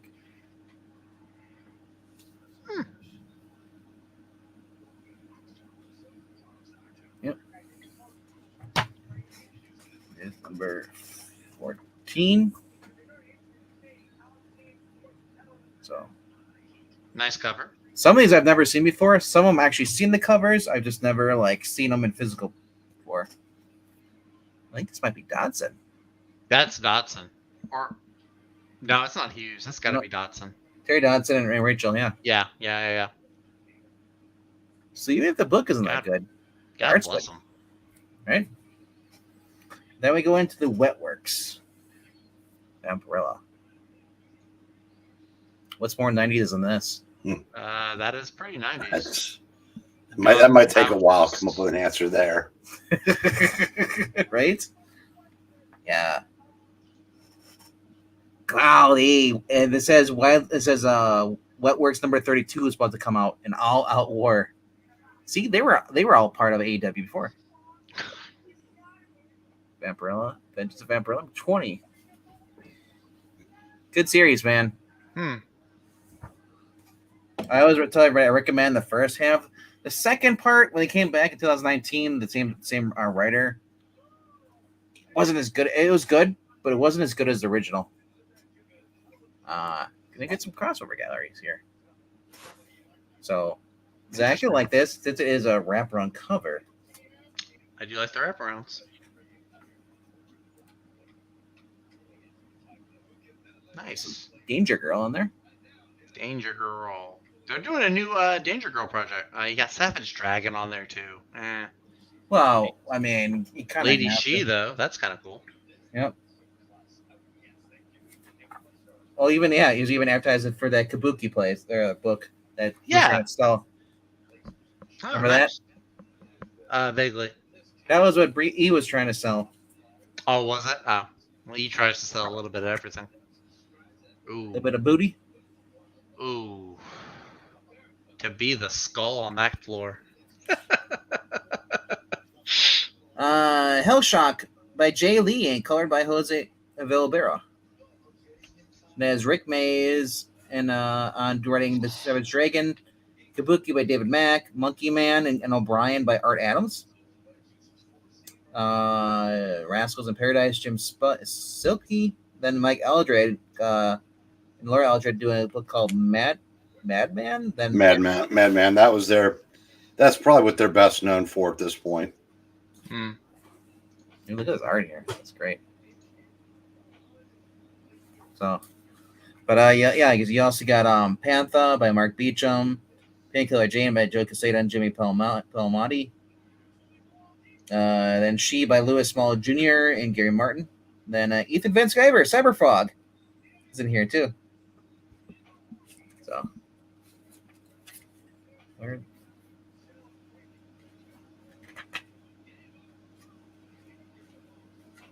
I wonder where the Cyberfrog is. There it is. There's your Ethan Van Sciver art. The Cyberfrog. Somehow looks better than what he's done recently. Right? I mean, when Vampirella actually looks better than Cyberfrog, and he's Well, yeah. it's like he should stick to that. Revenge of the Vampirella number. Let's see a number here. Oh, September issue. Not bad. You know they're old when they're advertising books that Breen brought brand new. Ooh. Don't ever tell me that people can't pull off those costumes. Right? Why would they not be able to? I don't know. Well, because you Girl probably get from- arrested. Girl from Cowboy Bebop remake. So, not bad. Speaking of more She, Vampirella She. Nice. Then we get some more of the modern. You see cover B of Vampirella.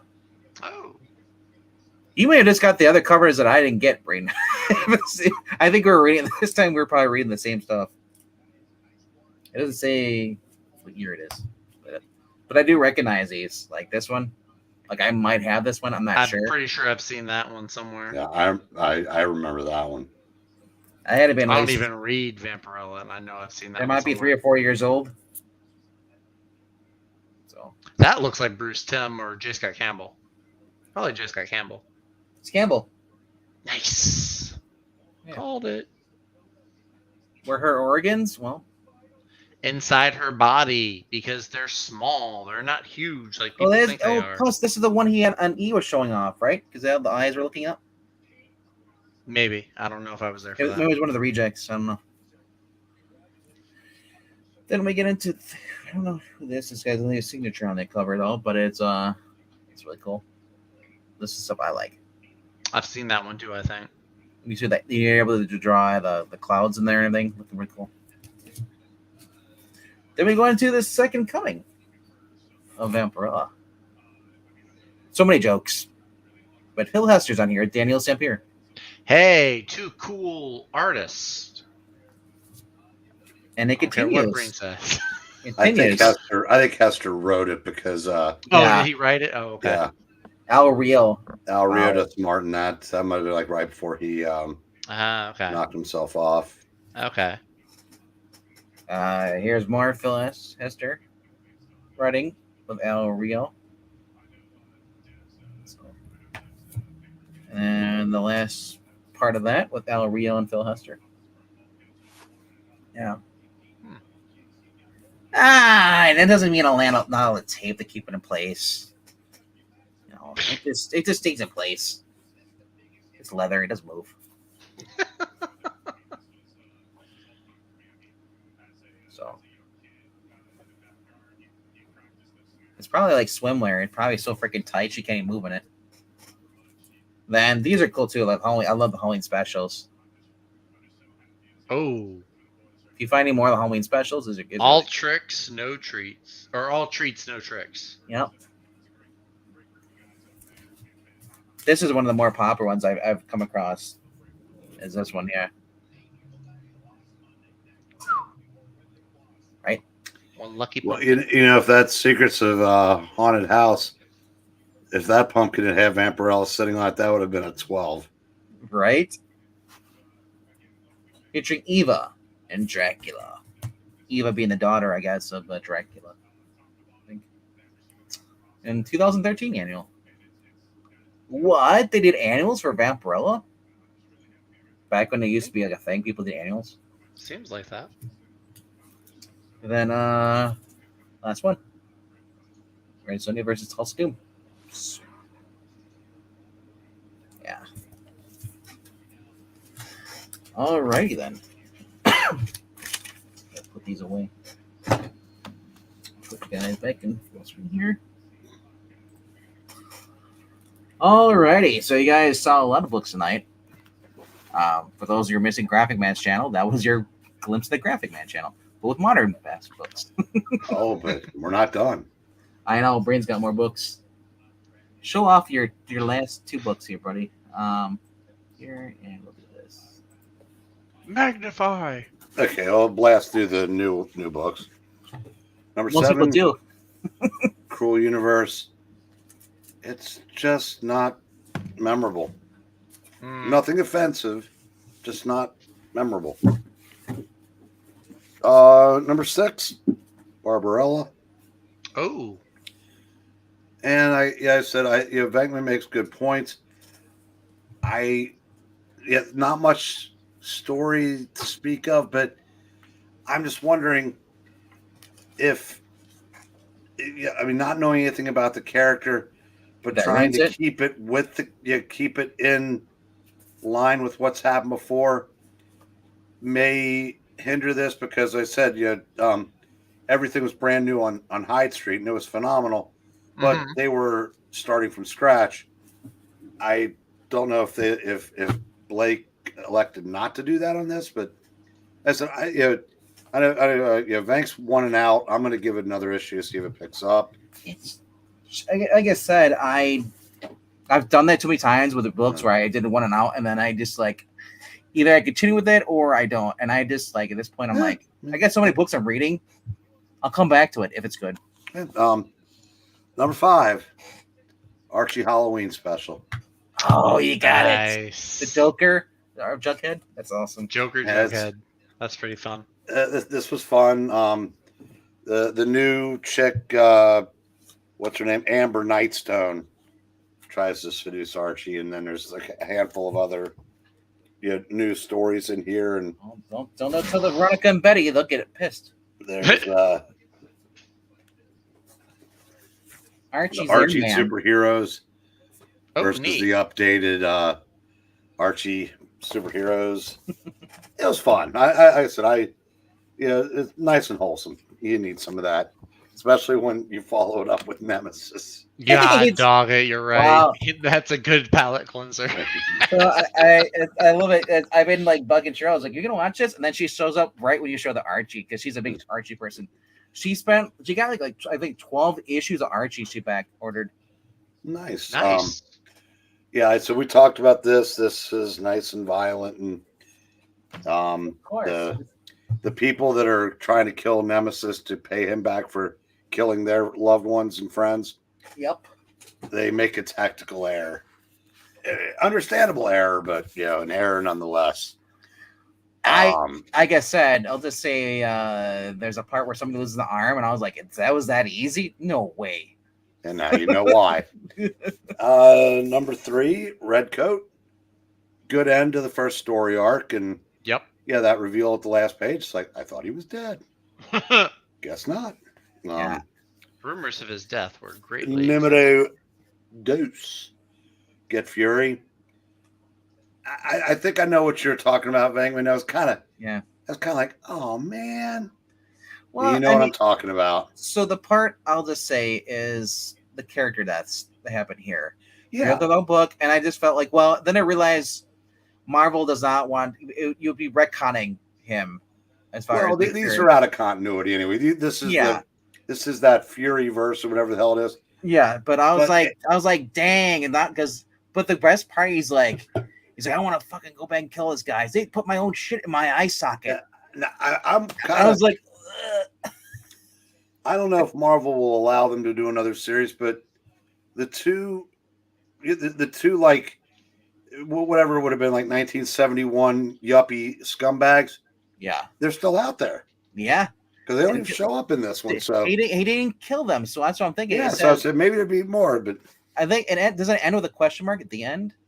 Yeah, and the guy talking, the guy that survived, that was narrated, that was basically recalling the story. Yeah, and he says like they don't want me to tell his stories. I'm waiting for him to get killed at the end, popped outside, but it didn't happen. I was like, dang. If you can measure a man's life by the enemies that he's made, I've had a full life. That's like his last line. And number 1, Hyde Street. This was a lot of fun. Yeah. You know, I read that after Barbarella, and I was like, why am I getting Barbarella?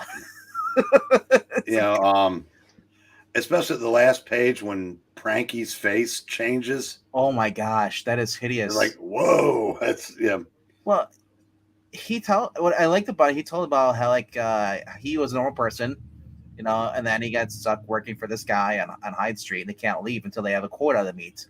Mm-hmm. And I'm thinking like this pranky little kid was like, what the hell did he do to end up on there originally? Yeah, and was he ever a kid or is he just a demon the whole entire time?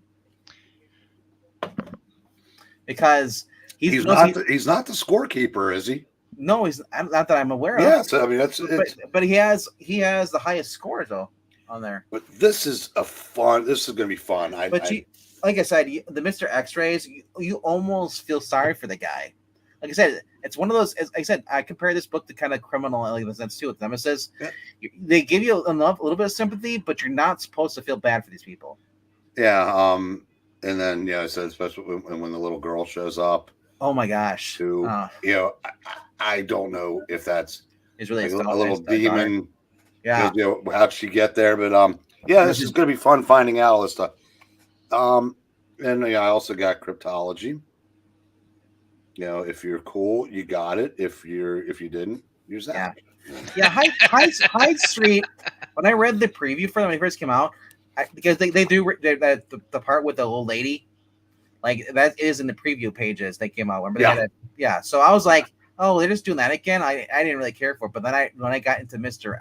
X-ray glasses, I was like, that is clever. The guy, he's like, we're gonna scam kids. Using the ads in the back of the comic books. It's like, and here's Retro Fan Space Ghost. Tafork. Is that Paul Lynde? Check out check out the cover of back issue 160. Sue in the bikini. Whoa. Zach doesn't care about girls in bikinis. I care about one girl in a bikini. Sue Storm? That's not Sue Storm. Yeah. Oh, it is. She's sitting on Mr. Fantastic because he's a hammock. I'm sorry. I need to start. I think I need glasses. Well, I know where you can get some X-ray specs. Funny. And Zach, don't worry. Izzy doesn't watch this channel, so she's not gonna. Ooh.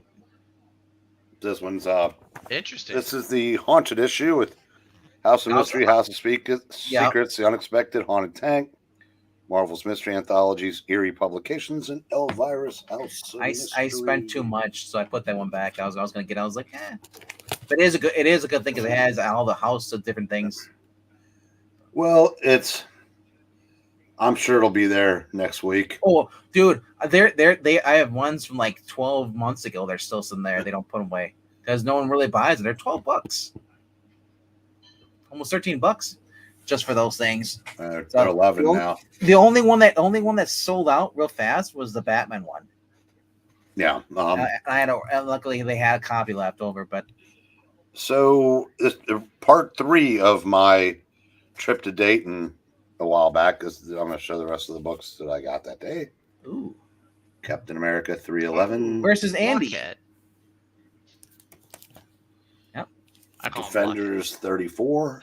Oh. Versus Nebulon. Okay, I thought it was McDino's pajamas.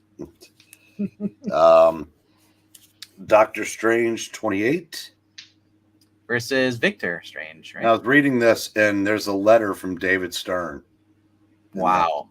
Roger Stern. I'm sorry, Roger Stern. I was gonna say his brother wrote in. Yes. Or that Daniel Stern. And that's weird because about 4 years later, he was one of Marvel's best writers. Wow. Let's see. Fantastic Four 108. Nice. Whoa. And 139. We're sorry, Zach. We can't just, entertain you. I'm returning. Izzy tried to call me a little while ago, so I'll let her know. Well, you're on a live stream with your bros. She was on a live stream talking about sports. Hulk 173. That's pretty cool for a Hulk cover. For a Hulk cover. And here's 264. See, it doesn't compare. See the kids screaming because like their mom's about to be attacked by the monster. See, they're dead kids. They're ghosts. Look how pale they are. You heard? Yeah. Well, yeah. You heard. You heard, yeah. That's actually Betty, and that's Frank Miller cover. Oh, well, okay. Hey, better than some of his. Well, recent you know stuff. why the Hulk was mad because she sold the secret to the Fridge Score. That's a cool cover. Invaders #2. Nice. I like Invaders. Iron Fist #2. Oh, Nice. These are books that I thought I had for years, and that's when cool. when I cataloged everything, I realized I didn't. Is that the second? That's the same run, the '70s run, right? That we were reading. Of Iron Fist? Yeah, Do we read an Iron Fist? we did. We remember we read. I think it was the first issue. Oh yeah, that's the issue. Yeah, the one with, Okay. the one with Iron Man. Oh, cool. Once more into the Mandarin. And here's 158. Nice. Into the wash machine. And 159. Ooh, What's better than dragons. one dragon? A two-headed A dragon. two-headed dragon. You know what's better than a two-headed dragon? A three-headed dragon. No. We 183. don't want that. Whatever the giant golden dragon with 3 heads. King Ghidorah. 195. Imagine Oh. not liking King Ghidorah.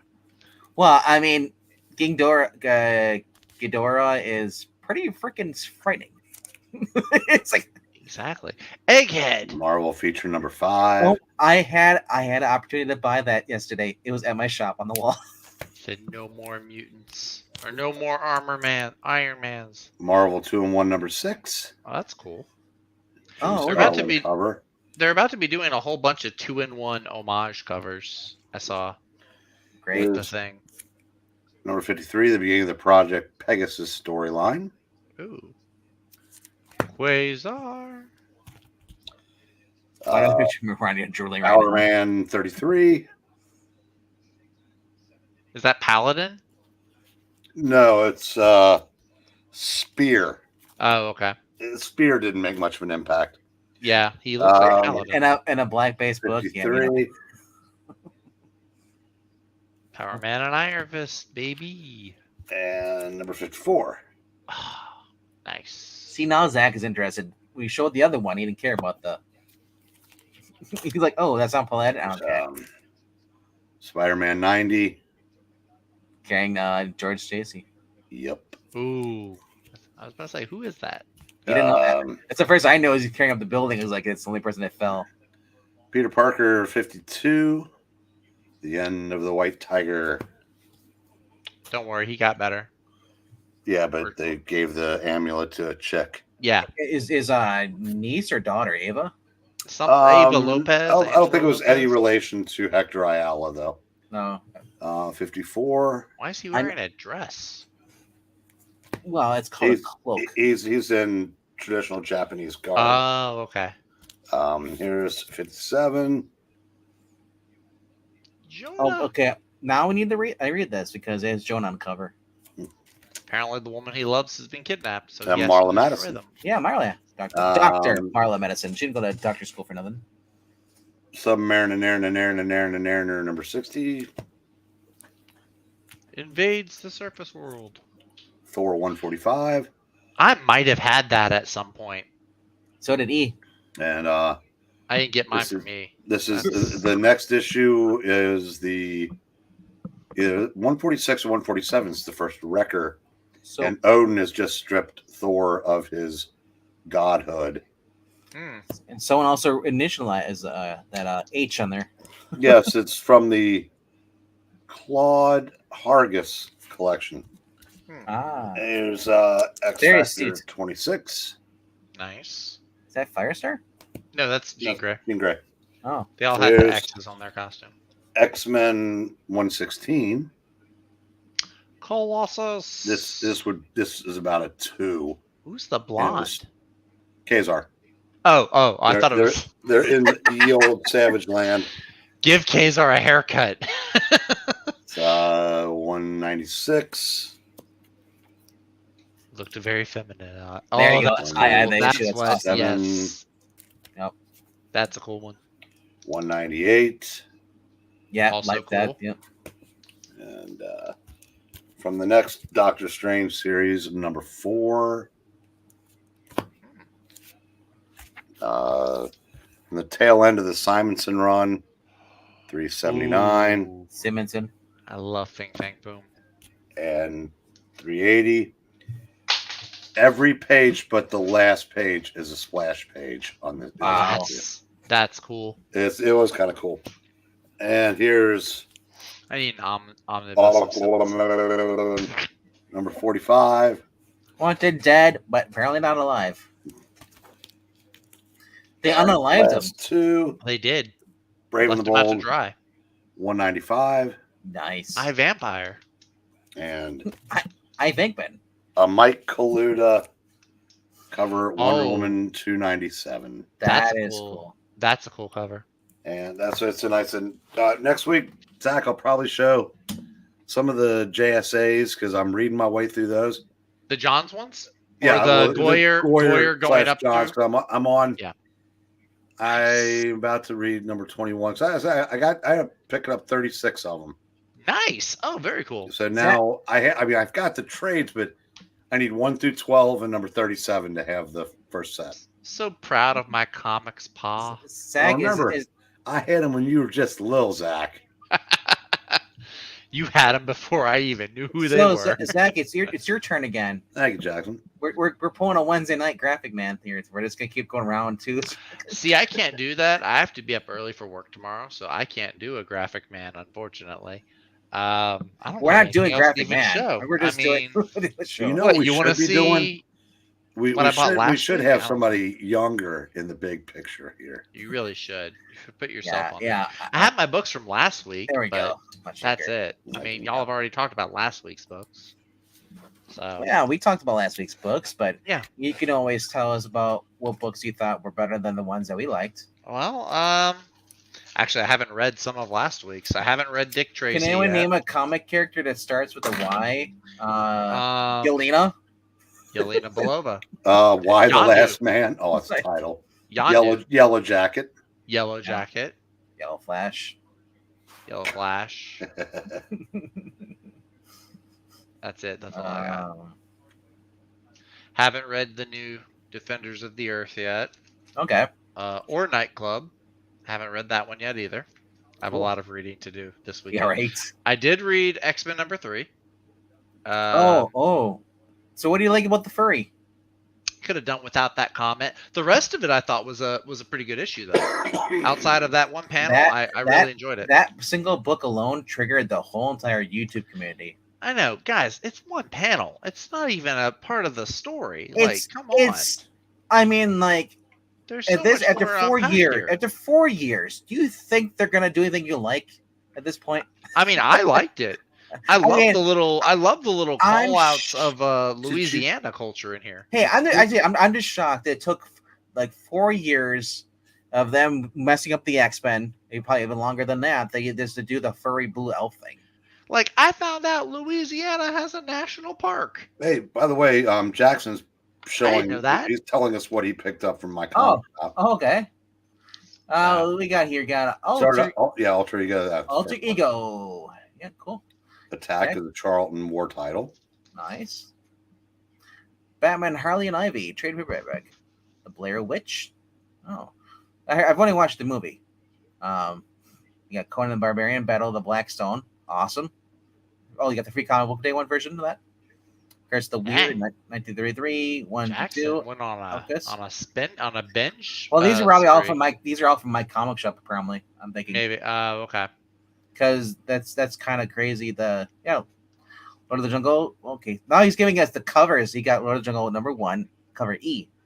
And then he got Maggie the Cat 1 and 2. What about Boo Cat? Wasn't that another character?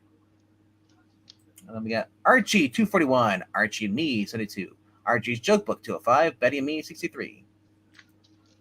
Then Billy the Kid 111, Boris Karloff's Tales of Mystery. Ooh, it's a wooden book.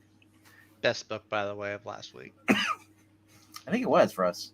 Ultimate Spider-Man continues to amaze and impress. Star Spangled War Stories 184 and World's Finest 227. I remember when I showed that last week or 2 weeks ago, whatever week it was. Jackson said that's in my comic shop order. Yep. It's 100-page, super spectacular. Which one was that? Boris Karloff? No, the World's Finest. Oh, World's Finest. I am probably gonna go on Saturday, maybe or maybe wait till Wednesday if it's still there. You got the Boris Karloff Thriller issue 1 at my shop. Well, it was Michael Jackson. How much is it up there, or what? I don't know. I have to look at the price, but he's doing everything's half up on the wall. Yeah, because I got it for $40, I think, on not this last trip to Dayton, but the one before that, where we went to stores instead of the show. Yeah, And I'd always wanted that. It's great. yes, they're doing right now. He does this because he does it in May, and he also does it in October. He does it where basically everything's half off. $1 books are now 50 cents. $2 books are now $1. Vice versa. Jackson, is February 1975 the first month you collected, or what's the significance of February 75? Archie, the World's Finest, part of my 1975 February list. So you just got books that came out in 1975 February. Cover month, yeah. Because I've done that with like in 1976 December. I tried to get everything anybody put out that month that I knew of at the time. That's crazy. Let's go by a specific month. I'll be like happy if I can just get it from this one in the 70s. Yeah, because Jackson's a year younger than me, but he started exactly 1 year before me, which means we both started late for comic collecting. FF 155 was my first comic dated February 1975. Oh, Ymir was a good one, Slick. I didn't even think about Ymir. Loki's dad, or the leader of the Frost Giants, one of the two. I like Red Claw. Isn't that No, Laufey was Loki's father. Never mind. Wasn't Red Claw the chick from the Batman series? Maybe. Black hair, she had the Red Claw. Maybe. Could be wrong. No. I still think of characters start with a Y. Yolanda. Wildcat. Oh, yeah. Well, that's not her code name. That's her real name. Well, her real name is Is there a rule here saying we can't? I don't know what his rules are. I don't. Wow. He didn't specify it. So. He didn't specify. Yancey Street. There. The Yancey Street gang. It's like, who's your favorite character? Danny the Street. I'll take Yancey Street over Danny the Street any day. Oh, yeah. All right. I'm just curious where that question came from. Are you doing like a word crossword puzzle? Crossword puzzle. This DC character starts the Y. No, that's the first thing I thought it was a crossword puzzle or something like that. But, oh man. All right, guys. You've seen enough. We've been here for 2 hours. Half an hour longer than we normally go. It's probably because we don't have to. You know what it is? It's not you. It's because we don't have to rush to something else. So it's kind of nice. I like doing the cover rankings, but sometimes I like taking my time in here. So, and I like hanging out and with you guys too, just talking comic books. But, all right. Thank you, Marani. Saying good stuff, everyone. I need to go watch the Penguin show. I need to get caught up on the Penguin show. People keep talking about it. Apparently it's good. And I think Dalton said he watched it too, and he liked it. I'm not sure. Gotta be better than Agatha. It's just they did call him Cobb in there though. They don't call him Cobb at all. They changed his name to Cobb.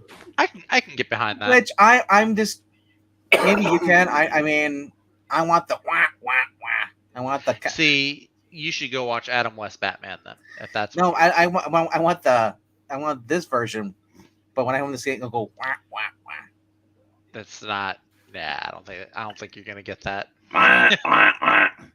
That's but if you do want that, I am working on some covers. We'll be uploading some Archie meets Batman 66.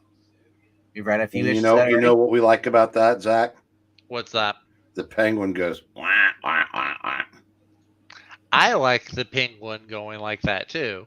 We also appreciate it's not going to happen. We also have the good version of Catwoman. Not Eartha. Julie Newmar. Yes. I had a brain fart there for a second. I was like, what happened to my It's brain? okay. I know it's Julie Newmar. You also Wow, have you don't like Eartha Kitt, Catwoman? I never have. I'm weird. Well, she only did one, and yeah, I think That's true. She only did like 1 or 2 episodes. and they did it because she was a singer Yeah, right. primarily, and Yeah. I think they did. So I think she sang in the episode too. She was in some other stuff too on TV, wasn't she? She was the old fortune teller lady in Holes. No, but she was also in Miami Vice. You know who she was good friends with? James Dean. Oh, yeah. Interesting. No. Obviously short-lived because Yes. James Dean. Yeah. What was he like 23, 21? 23. He was in his 20s, yeah. Yeah. It was like, jeez. Album Michelle Pfeiffer. It's that girl is cool too. Zach would say she's cool. He would not say she's hot. Yeah. James Dean only made the 3 movies.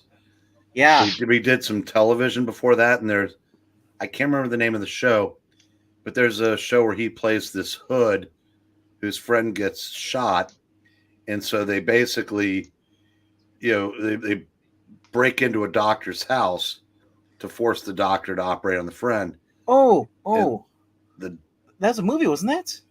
It might have been. It's not the most original plot, but it's a black and white. It's Ronald Reagan. Reagan's the doctor. Yeah, that's a half-hour episode. Yeah, I showed that. I found that on YouTube for you.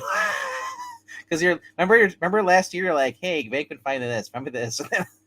Oh no, that was something I'd known about. Oh, but I mean, but yeah, that was but yeah, that was pretty cool. That because there's not that much of James Dean out there. Obviously, yeah, if you live long enough to make a lot, but right. Also, if you guys are not subscribed to Extreme Movie Show, go check that out. Extreme with there's no E in the beginning of it. It's just Extreme and then a movie show.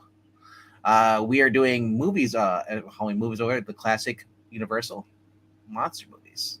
Have you done the Creature from the Black Lagoon yet? That is, it's funny you say that. That's one of the we've got a poll going up right now, and that is in the lead against the Invisible Man and the As it should be. And the Hunchback of Notre Dame. Hunchback is one of the Universal monsters? Yeah, yeah. I only know the Disney version. There's the first. Everybody knows. There's a monster movies, but Hunchback was part of the actual Universal stuff. It was just going towards the 50s. Well, I mean, it was a book before. It was a horror romance. Well, so was Dracula and Frankenstein. Yes. Actually, I guess so. You could technically say it's horror / romance. They call it. Yeah, because doesn't he fall in love with a gypsy dancer? I've never watched the animated movie, so I've never seen it. Dude, that's like one of the heaviest Disney animated movies. Like it's really good. Lion King is the heaviest. No, bro, I'm telling you, The Hunchback of Notre Dame is way heavier than The Lion King. Like, yeah, there's Mufasa and everything, but The Hunchback is like, ooh, there's some heavy themes. I mean, between The Lion King and then if you watch my parents wouldn't let me. My parents wouldn't let me watch it because the priest in that movie is the bad guy, and they didn't want us thinking that priests were all like wanting to get with exotic dancers. What about the Three Musketeers? Which one? Well, you could take the original. Tim Curry. Yeah. Yeah, the Tim Curry one's good. I like the Tim Curry one. That was the same thing. That was the same thing. That was well. He was the Catholic priest. Well, actually, I think in Hunchback of Notre Dame he is too. So, but anyway. Anyway, it's our Disney moment there. But yeah, it is our Disney moment. There's a poll up right now. Go vote. I said I was kind of hoping for anything but the Creature Like a Lagoon because I want to save that for later. But because I've already watched it, I like it's a good movie. It's a great movie. And it has Julie something on there. Julie something. Because I want to say Julie Andrews, but I don't think that's right. It's not Julie Andrews. It definitely isn't. It escapes my name what the name is. It's something. It's Julie something. Her name is. It is Julie. Give me a second. I can pull it up right here. But, Julie Adams. Adams. That's what it is. I always want to say Andrews for some reason. Julie Adams. Andrews. Julie Newmar. Yeah, Creature of the Black Lagoon was actually a really good movie. It's really good. We've already reviewed it before on the channel. It's just that we're just going to do it again with this time with Pixel and stuff. But I've never seen the Dracula one. I've never seen the Claude Rains and the Invisible Man. I've never seen that. So last week we did the Frankenstein one. with that was just fantastic. Bride of the Frankenstein is the sequel, and do you remember who played? You've seen the Frankenstein one, Mm-mm. Universal? Mm-mm. Nope. Boris Karloff plays Frankenstein, the Dr. monster, Frankenstein? Or The monster. Oh, he plays the monster. Okay. monster, and he is just awesome in it. He Okay. he basically pulls a Rooster Cogburn and just eats his little girl into the water. Interesting. He just like he You know who drowns. Juliet? I had to look up Julie Adams just now to see what I recognized her from. You know who she was? You know what she was in? That I What? used to watch freaking every day, and I actually had a crush on this when I was like 13 years old, and she's probably like in her 80s by now. She was Andy Griffith's first girlfriend in the Andy Griffith Show. It's like, dang, how is a girl that cute living in Mayberry? Anyway, I'm done. Because That guys was got crepes in Mayberry. I guess so. It's- Oh, that's funny. Anyway, Sailor Moon came out today. Oh yeah, the new one comes out Friday actually. I thought, or Thursday night, Friday. Yeah, the new Sailor Lot reboot. You skipped his name on the post, MK. excuse me. And Chris Kratosman, yes, we know about that. Rip. Thank you. Keep bringing that up. It's Oh, Anyway. Dr. Quinn, Medicine Woman, MK, no contest. That guy had a wolf for a dog. That's cooler than anything Seventh Heaven had. Jessica Biel. No, I don't find Jessica Biel that attractive. I don't get the hype. It's like Michelle Pfeiffer. I just don't get it. Sorry. One slick says it all. Good night, all. Yeah, good night, You guys. can't We're put up outta with my here. BS. I will just say this: tomorrow night there are 2 readings we're gonna happen. We're gonna do Amazing Spider-Man 160 with the return of the Spidey Mobile, and also return for the first time since Amazing Spider number 2. In this issue, this villain returns. And Zach, you read Amazing Spider 2 with us. You were not Spider-Man though. No, I played the Puppetine other guy. was. I played the other guy. The villain in tomorrow night's reading is the return of the Tinkerer. The Tinkerer. You were the alien guy that was working with the Tinkerer. So Puppetine is going to be the Tinkerer, and I'm going to be Spider-Man. We're reversing our roles from the reading we did 3 years ago with Zach and Maranya. So that's The that's what remake's never as good as the original, though. and then we're gonna end it up with our second reading will be, well, we read the other parts before, so we might as well read the next chapter 3 and chapter 4 of Archie 1941. And Charles will be joining us for that as Veronica. Yeah. On that note, they're talking about Frank Cohn on MLB Network. I want to watch that, so I'm going to take off. We're leaving. So Jeez. I will see you guys tomorrow night. Bye, everybody. All right, Good bye, night. guys.